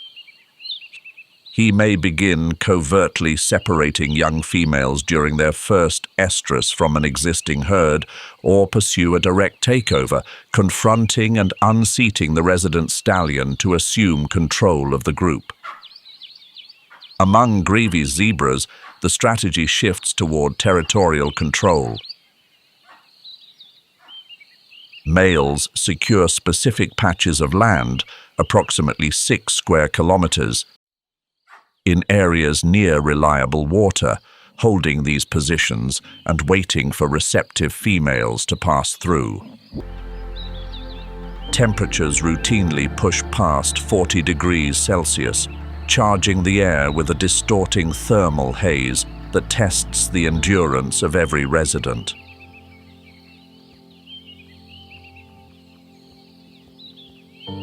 The water has retreated, but testosterone has not. Male impalas no longer drift through the landscape without purpose. They are positioned at the edge of a fundamental shift in the social order. Under peak ecological stress, the population transitions to a lek breeding structure. It functions as an open arena for the direct demonstration of physical capacity and the competition for female attention. To assert dominance and signal fitness, the male impala carries a retractable larynx. This structure allows the vocal tract to extend by an additional 91 millimeters, enabling the production of deep roars and resonant snorts that carry up to 2 kilometers. When females enter the territory, the assessment begins. Through the Flamen response, the resident male identifies which individuals are in estrus. But the territorial male's hold is under constant pressure from opportunistic challengers positioned at the margins. These males wait for a moment of inattention when the resident is occupied with driving off a rival to attempt a rapid, covert mating, a tactical embarrassment for the territory holder and an effective calculation for the opportunist.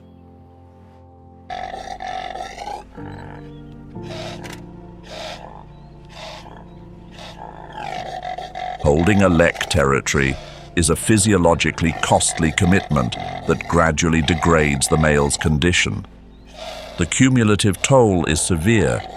Territorial tenure in some populations rarely extends beyond 4 months.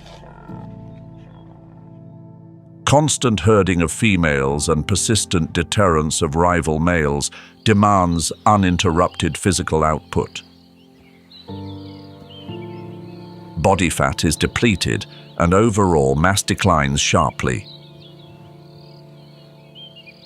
Grooming stops entirely, leading to tick burdens running 6 times higher than those observed in females. The degradation of body condition is the accepted cost of maximizing reproductive access.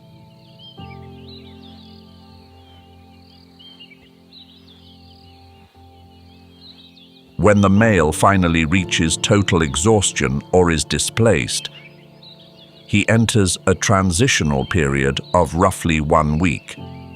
He maintains the behavioral posture of a territory holder, but no longer has grounds to defend.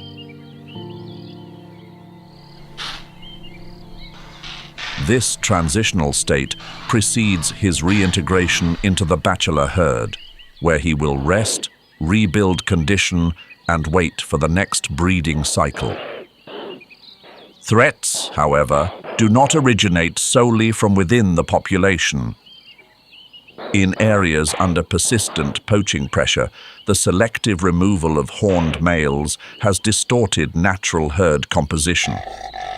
As hornless females are disproportionately spared, mixed-sex herd sizes contract sharply, leaving oversized bachelor groups operating under heightened alertness. Their internal competition is suppressed, their behavioral rhythms altered, all in response to a threat that does not follow the rules of natural selection.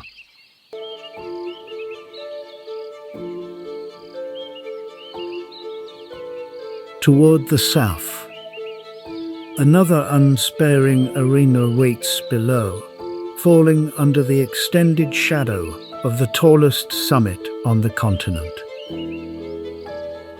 Which animal in today's journey altered your understanding of what this world actually is? Was it the 65 million year presence beneath the current unchanged, or the split-second risk assessments of the predators on the bank above? Share what you witnessed in the comments.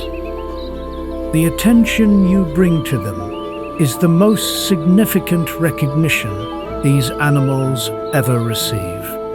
Don't forget to like and subscribe to join me on the next expedition, where we continue decoding the most complex survival systems on Earth.